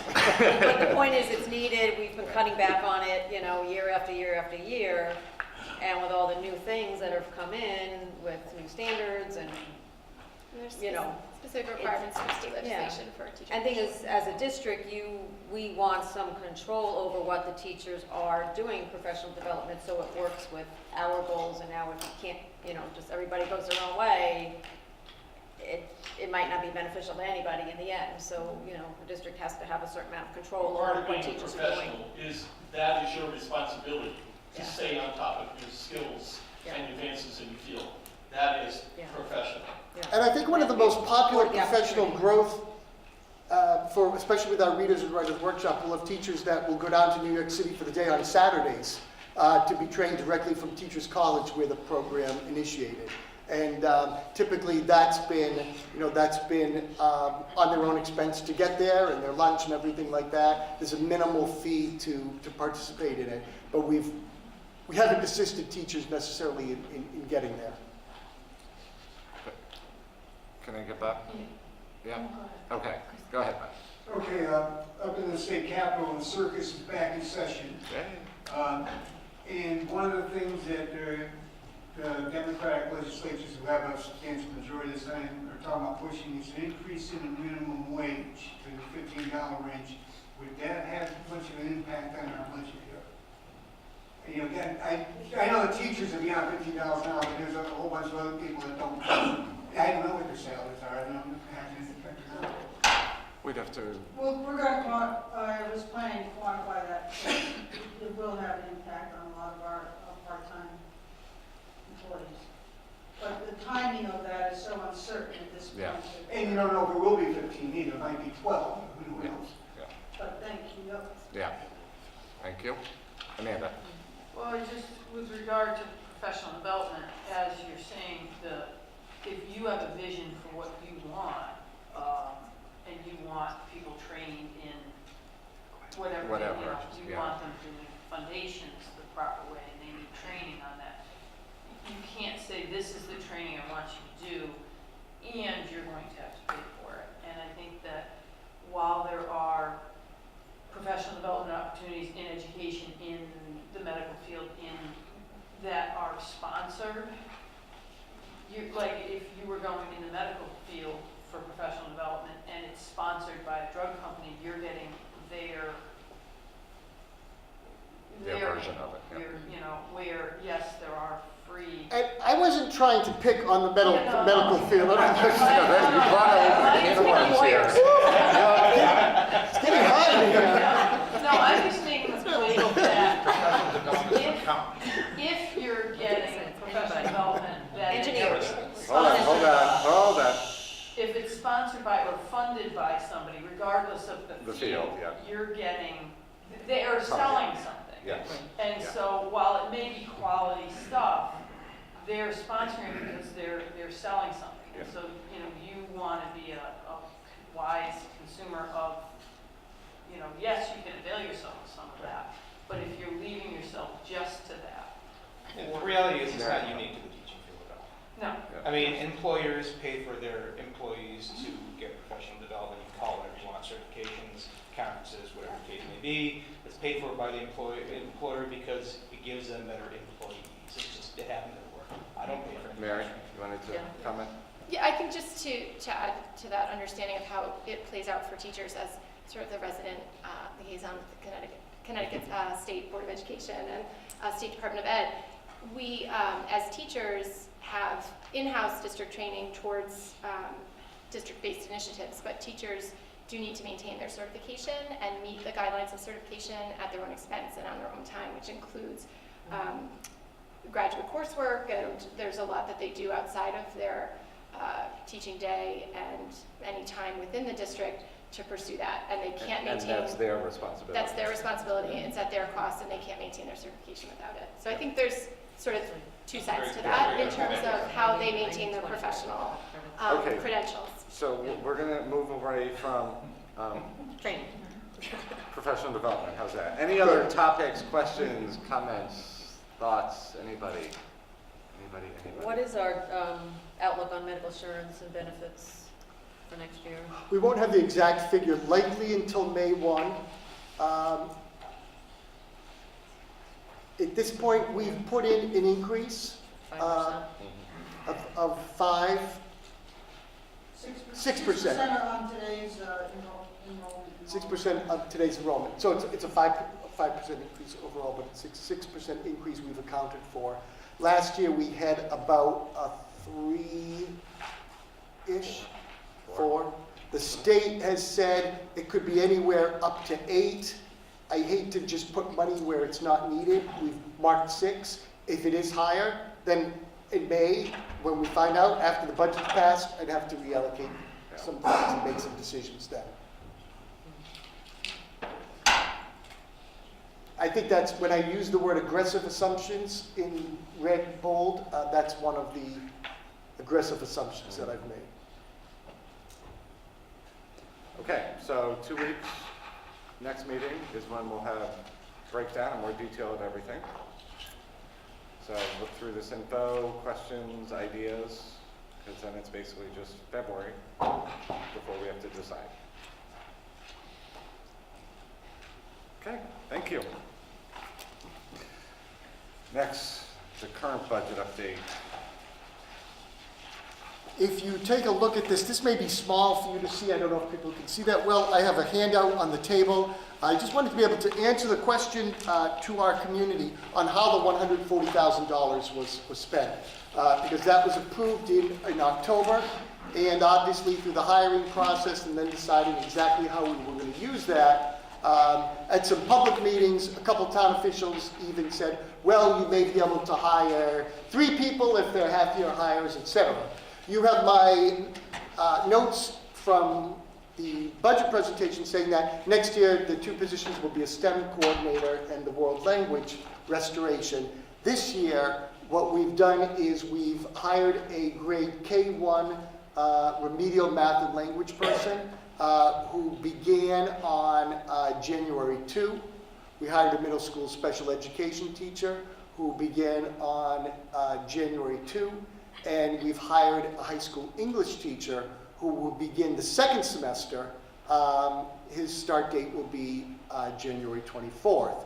So we'll be able to add a few more electives back, and a couple of the very large sections we're kind of dividing up. So all of these staff members realize that these are just half-year positions. We will not be continuing the grade K1 remedial position for next year.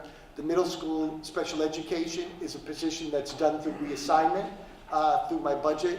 So it's likely, unless there's a retirement, the person in that position will not be employed by us. And the high school English teacher, while we're restoring a high school English position, that's also being filled from within. So without a retirement, this person who we've hired for the half year also knows that it's a half year position. That adds up to about $120,000.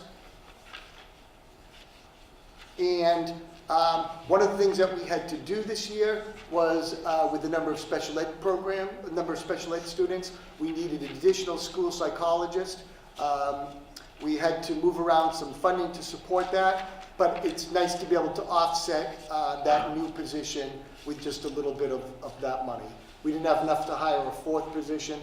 But I wanted to show people that we certainly used that $140,000 in the spirit in which it was intended. Can I ask a question? High school, Frank or Caitlin or Matt, I know you were way in the back. With the high school English teacher coming in, I know Paul mentioned it's going to offset some of the current, what's happening, but in terms of electives, is there any electives that were lost that are we going to now gain back with this half year? We're reinstating 2 sections of journalism because that was one of the ones that was definitely cut and had the highest number of interest back for our course registration for this year. Yeah. We were also able to substantially reduce the class numbers in English 2 and 3 across the board, which they had been in like the high 20s. Yeah. 26, maybe a couple 27s, and now all of the English 2s and 3s are going to be in the high teens, 16 or 17, no more than that. So the English department is very excited, and then they're ready to kind of take this step and move forward back to kind of our better learning environment for those kids. Nice. Can I just follow up on one thing? Yeah. So the journalism classes, kids who've shown the interest, is the scheduling going to work such that they should be able to take those classes? We did, we surveyed the kids to see which ones might, to kind of say, are you interested? We did a course description, and Stacey kind of tried to get some extra enthusiasm in there, and then we gave them 4 periods that we were looking at in terms of potential places to put it that worked. And then we're putting kids in additionally on top of that now. It's, kind of added in our electives when kids are coming in to talk about things, and it's been on the, we kind of had it part of the announcements for the past week, we came sort of getting on the TVs, letting them know these are new electives that we're offering starting the 2nd semester and what period we're offering. So it's working, they're filling up, it's fitting in their schedules, basically. Yeah. Yeah. Yes. So, this might be silly, but where is the 39,164 coming from if you're adding up those other 2 columns? Did I add something wrong? I don't think that's added right. I'm sorry. Which ones do you have? The 3rd column high school English. The total, I think that's wrong. 39. Is it 3516 plus 613? I'm not sure which column you're talking about. High school and high school. Six 613. would be 36. I must have the number wrong.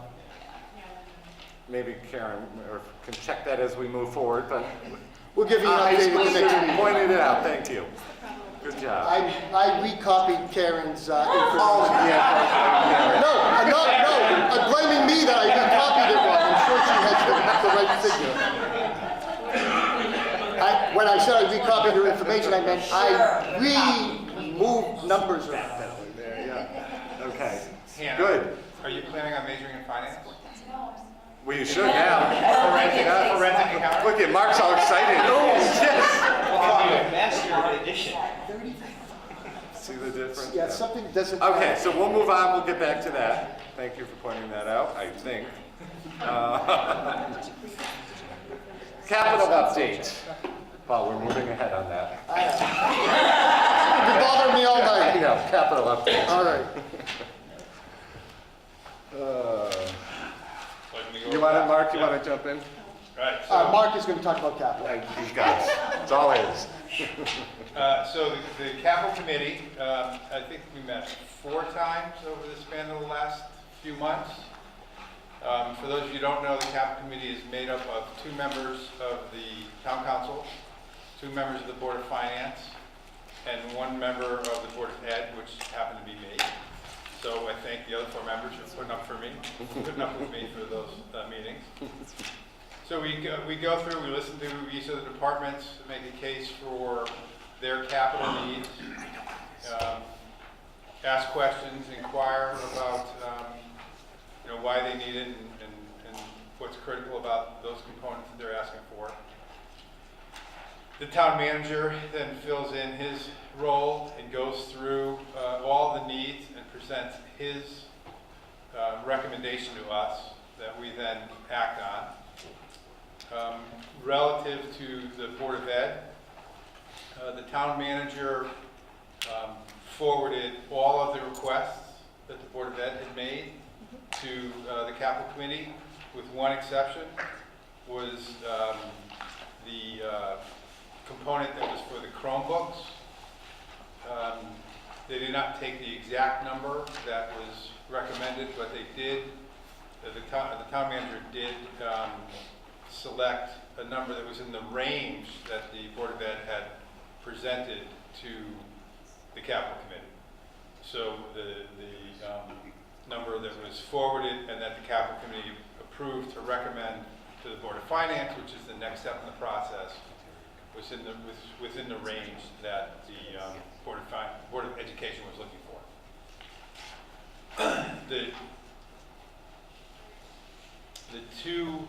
There's 2 different components that I wanted to talk about relative to what the capital committee recommended to the Board of Finance. The key component for the Board of Ed is to replace the boiler at Center School. The cost of that project is estimated to be $275,000. And for any of you, particularly these 2 individuals right here, who have followed the travails of the town and that Center School boiler and the issues that have come before our town organizations and elected officials over the last few years, there's been a significant amount of debate as to how to handle that aging piece of equipment that does require frequent maintenance. And Paul shared an ironic course of events that occurred the day after we had a capital committee final vote on that. But that $275,000 project, along with 2 other components that are part of the capital plan, the plan, and again, this is a recommendation of the Board of Finance, and then moves on to the Town Council, but the recommendation out of the Capital Committee was to bond the $275,000 for the boiler at Center School, along with the radio system for the police and other emergency services in town, and also a fire engine to replace a very outdated piece of equipment that our volunteer fire department is utilizing. Combine those 3 items in a bond package that would go to a town meeting. And again, it still has to work its way through the process, but the hopeful projected timing of that would be in the first half of March, go to a town meeting. So I would encourage as much participation as possible so we can have a very good discourse on that. And again, this is my own personal opinion, get all those 3 projects approved. So I think they are very important and critical to our town going forward. The remainder of the request will go in with the rest of the capital projects that will be presented to the Board of Finance when they evaluate the entire budget, and with hope will fare positively.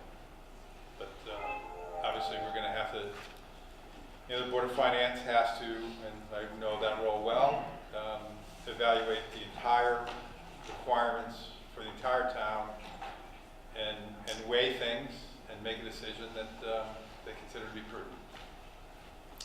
I can go through the individual items if you would like, but I'm going to guess that the 2 main components for the request this year were the Chromebooks that we'll need for the students, and then the $275,000 for the center school board.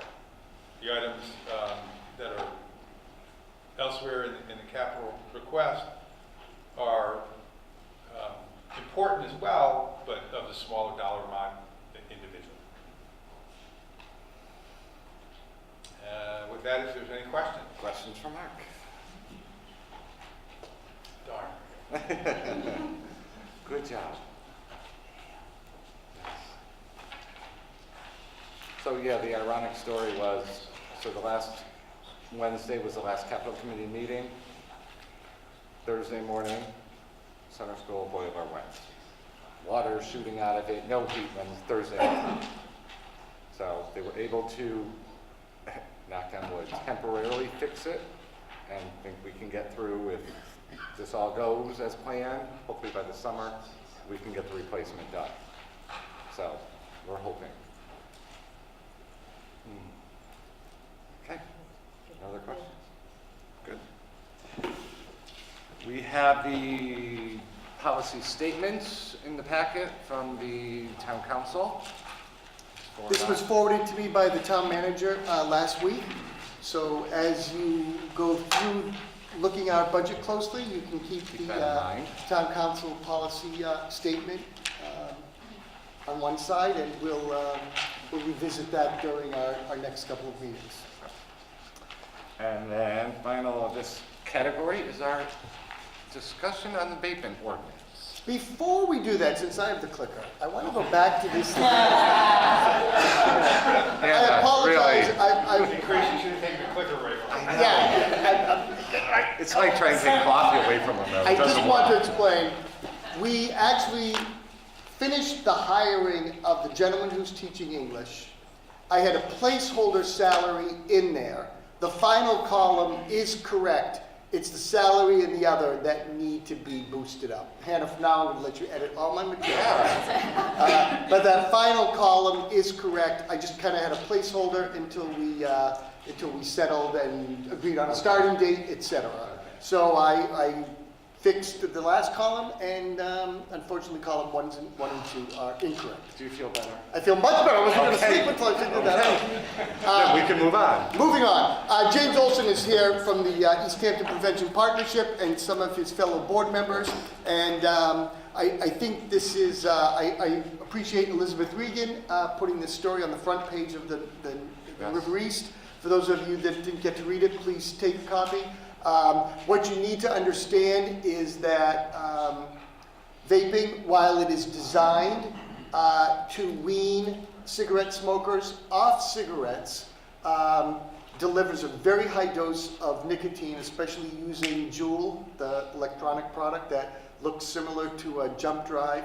And that nicotine hit, which is the equivalent in a Juul pod of a pack of cigarettes, is very damaging, potentially damaging to the teenage or younger brain development.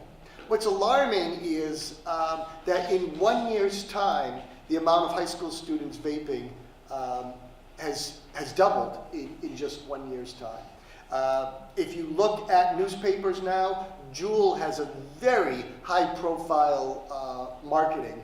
Not that it's geared towards Jewel, towards teens, but their flavors of raspberry, creme brulee, those aren't the 65-year-old smokers who are purchasing those.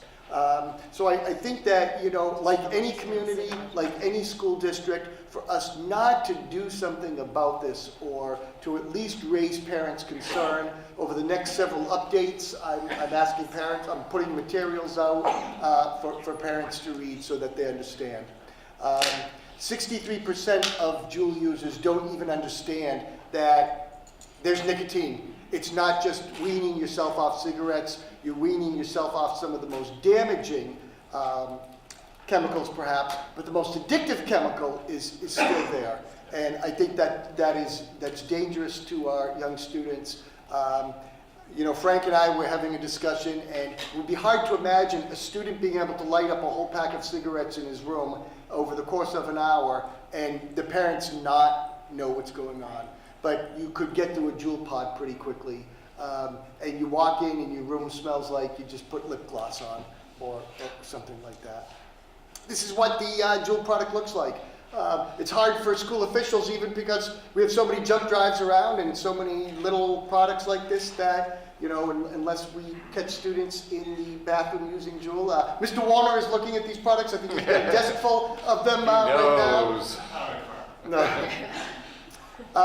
But I think what we have to do as a community, as educators, is make sure that our parents understand that for our teens and younger, the possible effects include, you know, there's health impact, development of the brain, and certainly potential for addiction. James, I'd love to turn the program over to you if you have any comments that you'd like to add. I mean, based on your updates, I think you've covered just about everything. Probably no more than I do at this point. I think part of the discussion, and Paul and I were talking a week or two ago when this all started and bringing it here, was, if you remember, what was it, a couple years ago, we as a board voted to write a letter to the legislature in our opposition of the legalization of marijuana. So this is kind of in that realm. Do we as a board want to make a recommendation to the town council? The town council has the authority to enact an ordinance within the town of East Hampton, making the sale of the tobacco vaping, products. tobacco Or you could products. just do e-cigarette products. Yes, to 21. Ask them to raise the age limit.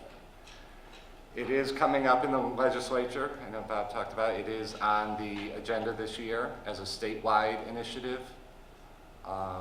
If we were to ask our town council, do we also want to send a letter to the legislature, or do we do nothing? So I said, let's bring it here, open it up, have discussion, and see what you guys want to do. Just to insert something in on this slide here, you know, we've been posting on our district Facebook page some information about this, about raising the age to 21. There's a website called tobacco21.org, and I certainly encourage anybody to visit them. But people on, you know, the candid comments on Facebook were, well, yeah, you raise it to 21, it's still going to end up in high school kids' hands. But I'm less concerned about high school students because I know we can educate them well. I'm more concerned about middle school and elementary school students getting into this. And if the age of purchase is 21, to me it doesn't filter down as easily to elementary students. I don't think we have vaping going on in East Hampton in 3rd or 4th grade, but there was an article that I included in an update that one of the Connecticut towns dealt with students vaping on the playground, and a kid brought it to school, and they were elementary school vaping on the playground. It is just a small little item that fits in pockets.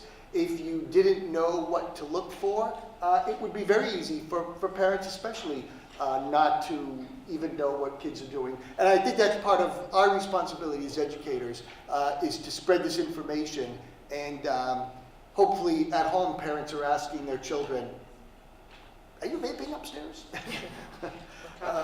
What kinds of things are going on in the schools as far as opening a dialogue with our kids at all grade levels? Where it needs to be? So honestly, from the perspective of Mr. Warner and I, it's open and honest dialogue. I mean, we've infused certain components in health department. It's funny and interesting to hear the last few minutes of this conversation. Is also, I would echo what Mr. Olson said with regard to our superintendent's updates, because there's a lot of information there. So, you know, in the mind of many teenagers, there's a sort of a perfect storm of appeal with these items. Superintendent Smith calls to the flavors. Mr. Warner and I attended a workshop just a few days ago where the central topic was vaping. And there are close to 15,000 flavors.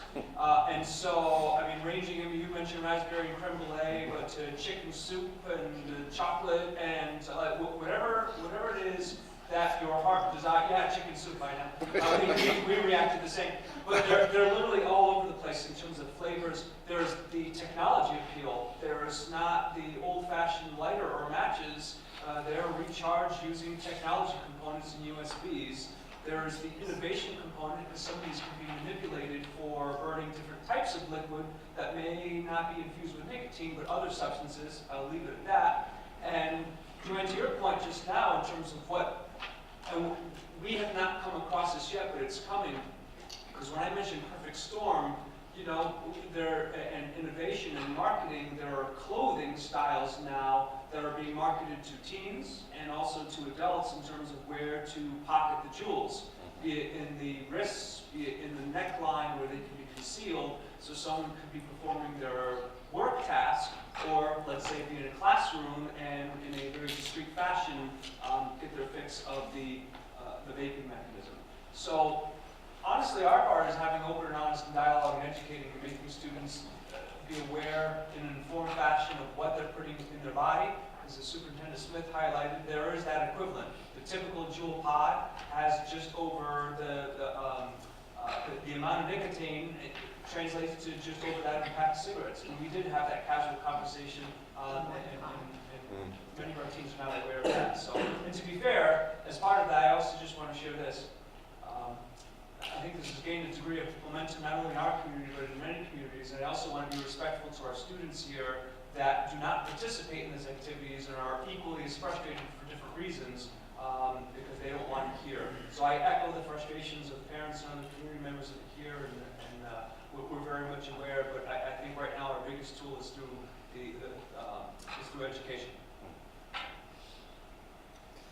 So another question I had was for, I guess, Mr. Olson, in terms of all the studies and, you know, the surveys that go out, is there a way, I know we've done surveys in the past with our town specific, has there been or can there be a survey for this, for our high school and middle school students? We haven't done a survey in high school since May of 2017. So this May, we're looking forward to doing another one. Okay. That previous one did not have a vaping specific question. It was strictly tobacco. Yeah. So that's not going to give us the numbers that we want. But this coming year, ideally we're going to add a supplemental survey that will absolutely have vaping. Okay, thanks. Okay. Can I ask the girls what your opinion are, or reps? What's the buzz in the high school? Going to the bathroom's pretty hard. It's Really? like the go-to spot to, do the activity, something. Do you see it around or hear people talking about it? That's pretty much every period. Yeah, it happens every period. Do you think kids are aware of the impact? Yes, they're very well aware of the impact. I think they just choose to do it because it's the trendy thing. It's like smoking cigarettes 20 years ago was the thing to do, so everyone did it. Like that's vaping now. So I don't think there's, in my opinion, anything we can do about it until they realize, oh yeah, it's causing damage. Like that's not as trendy as we thought. But did you know the people that got caught doing it, and they're the ones that are still into that? Yes. And then you ask them to move out of the stall, and it's like you're asking them to, like, I don't even know, like carry How dare you? Yeah, how dare you Yes, against me. interrupt their time. Yeah, wow. Questions, Looks like thoughts we need to on check bathrooms. what we do? Do we want to do anything? Do we want to? This particular thing is out of scope of what we do, I think. Okay. I'm sorry, I mean, if it were to say, let's make it 18 and it weren't currently, then yeah, it would be more in scope, but I mean, this is, and that, having the Board of Ed suggest this, I think it's just out of scope. Okay. Everyone? Oh, I just wanted to add a few comments, kind of from a parent's perspective and getting feedback from my student that's here at the high school. I think when students that aren't vaping, like these two young ladies explained, are affected by it because they don't want to use the bathroom at passing time because it's so prevalent in there, then it starts affecting other students that aren't vaping as well, because then they have to use their class time to go use the bathrooms. Secondly, I think when we were talking about health education in our district, I think it's absolutely important to have it at the lower grades, but I also think there needs to be the steady component here at the high school as well, whether that's included through the gym classes, but I think it needs to be what we teach them at an early age needs to be reiterated here at the high school every single year. Because multiple times. Right, because they just need to hear it again. And also, vaping is the new thing. It's the thing that the kids are using to rebel with. It used to be rock and roll music and long hair. Well, you know, this is like the next thing. There's still so much scientific information coming out as to the long-term effects of it. I just saw an article today where dental health can be really, really affected by vaping because it causes enamel decay, softer teeth, all sorts of issues. So as we learn more about this, then these new consequences have to be communicated to the kids because they're not going to go out of their way to look at dangers of vaping articles online, right? So I think the health component at the high school has to also be really strongly emphasized. Okay. And I would take that down to the middle school. That is in scope. That's in the scope, yeah. That is at 100%. Education, advocating for healthy lifestyle within, I mean, the school environment, absolutely. Okay. But, you know, letter to the town council, I'm not saying that. Thoughts here, yes. I agree with Jen. Okay. I mean, I would be all for any kind of programs that we would have to educate our students at whatever grade. I'm not Starting early having a and memorial, just- fine, yep. have a memorial. I mean, look, kids in memorial, they notice people smoking cigarettes. It's not like they're unaware of it. Yeah. Now, obviously, you don't hit them as hard as you would a high school student or a middle school student. Yeah. But any kind of educational effort, I would wholeheartedly support. I have some, not necessarily the scope issue that Jeff has, although I agree with it, you know, I have some libertarian issues that I have with that. Okay, we'll jump over the yes, Amanda. I mean, we may not be attacking that as a policy, Yeah. but they absolutely market to kids. And you know, it absolutely could end up at center school. You know, but it's not out of the, you know, it's not that play out thing. It absolutely could, because if it's so easy to hide and to, you know, and if kids can get it from their older siblings and, you know, I have a PE teacher acquaintance who, at his recess, you know, in fifth grade at his school. So, you know, I don't know that we as a board can impact that, but it is an issue. Yeah. Lois? Yeah, I think it's just not in our scope too. Okay. Nancy? Yeah, I agree with that completely. I was struggling with this, thinking about it, libertarian meetings also. But, joking aside, my first thought was go to education.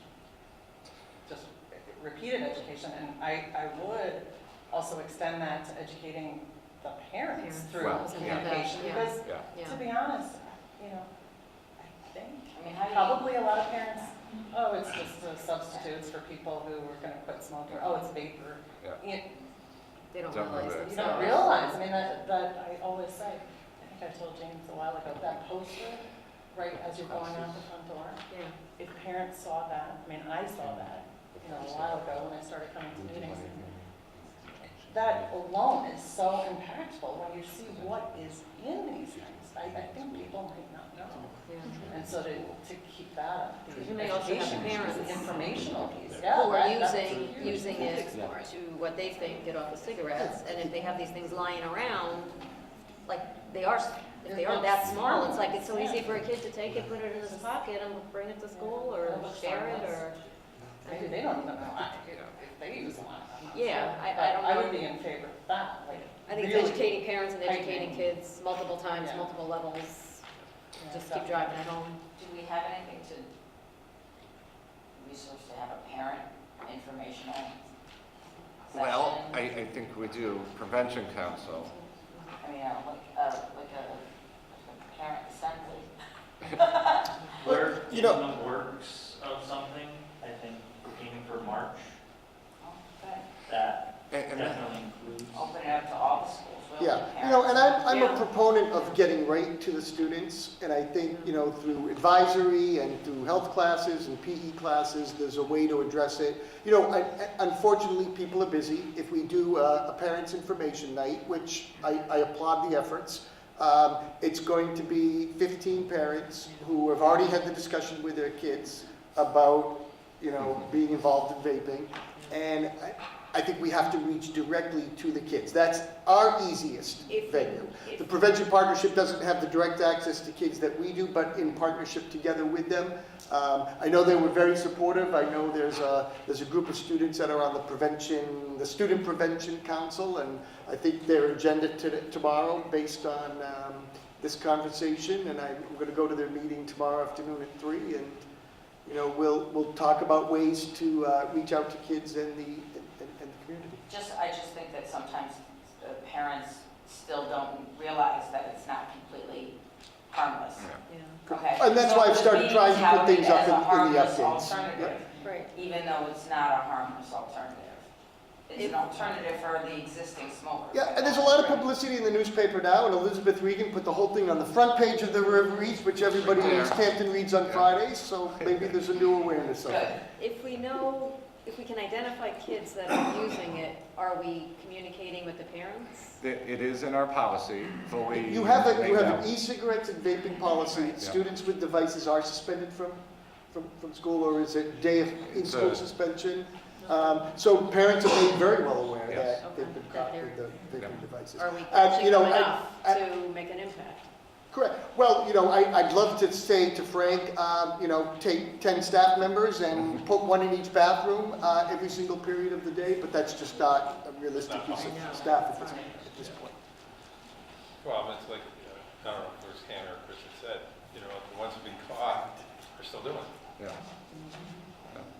So it's a challenge. It's a challenge for a number of reasons, whether it's they're already addicted, or the social pressure they may feel within their group of friends, or their own view of themselves, whatever it is.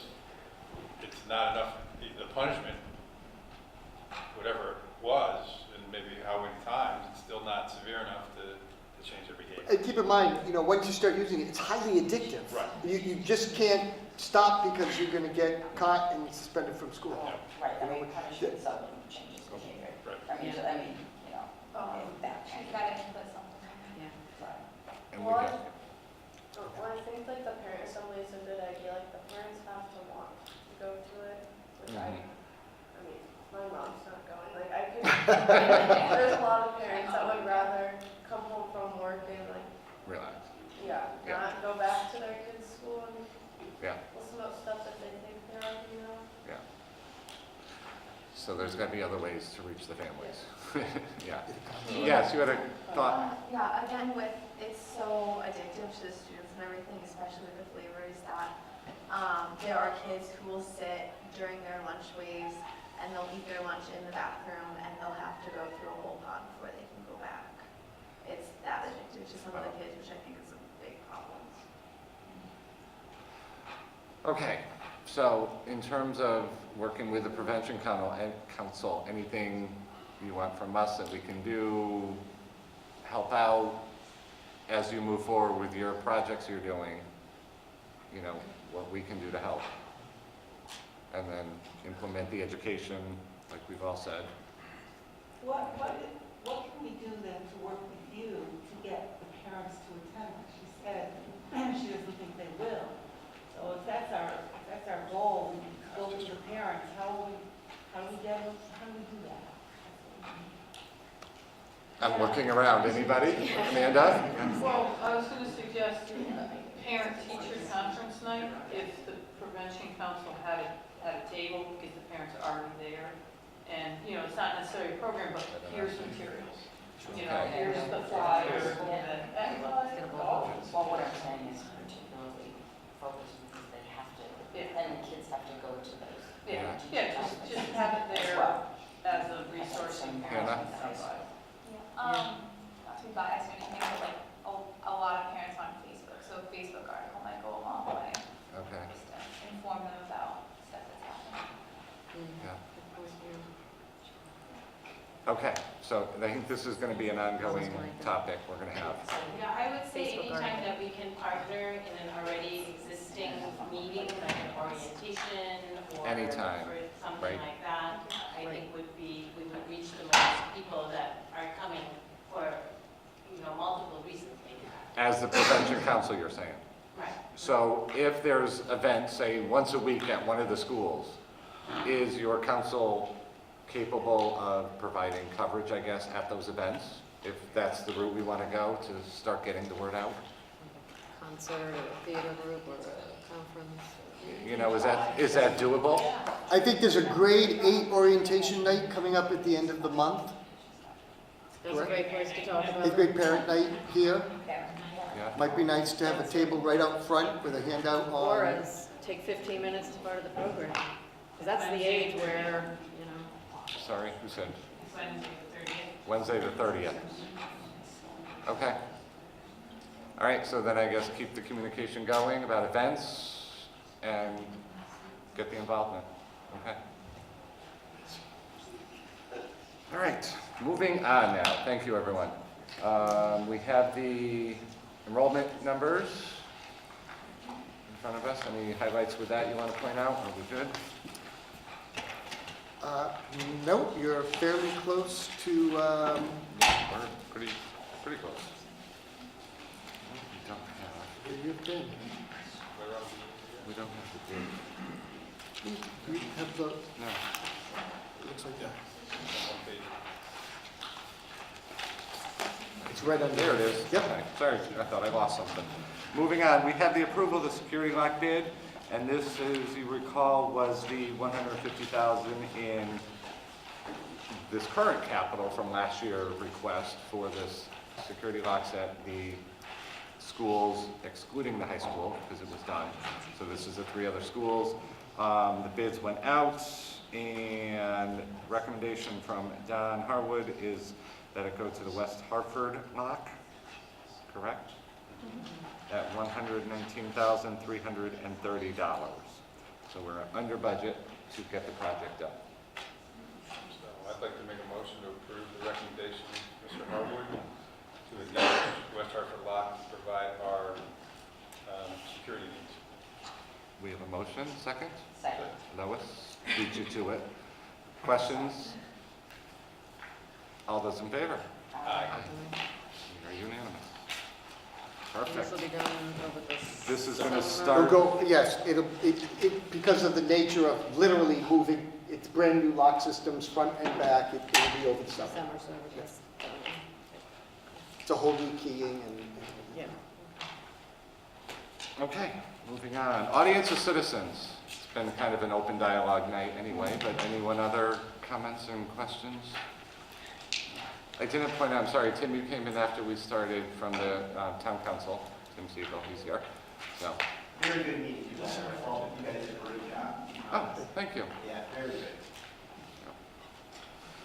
I don't know what to say about changing the age of dating. I don't know. It's almost like I would love to see it, and a few other towns have done it, but it's too short to know if there's any difference. Yeah. I think currently. You can fall back and say, geez, such and such Glastonbury has done this, and look at the drop, or something. You don't have anything to go on. Yeah, you try to be a leader, I guess. Yeah. Hartford is the only town so far in the state, I think, that's officially done it. Really? I think Weathersfield is in the process of discussing it. I don't know, maybe, do you know of any in your research you did on your? No, so it's not really happening. I mean, I have to agree with everybody's been speaking about education is the best way to go. I don't want to gross anybody out. When I was a kid, smoking was a hot thing to do, and they brought this nasty looking lung in, and we all looked at that gross looking thing, and that made me think twice about doing it. Yes. But, yeah, so I think education would be good, and obviously trying to get, it's got to start with home base. Yeah. I know Massachusetts, different towns have raised it and with success, keeping it more out of the schools. And they have also, as of December 31st, raised it statewide on an increment basis for the 19 and 20. I think that's the way, I think Connecticut, that's what they're looking at right now. Is tobacco still 18? No, I said they did tobacco also. Okay. That would be our. No other comments, questions? All right. Motion to adjourn. Oh, okay. She beat you that time. Second. Mark second. Have a good night. Thank you, everyone. Oh, God. Barbara, thank you for coming in.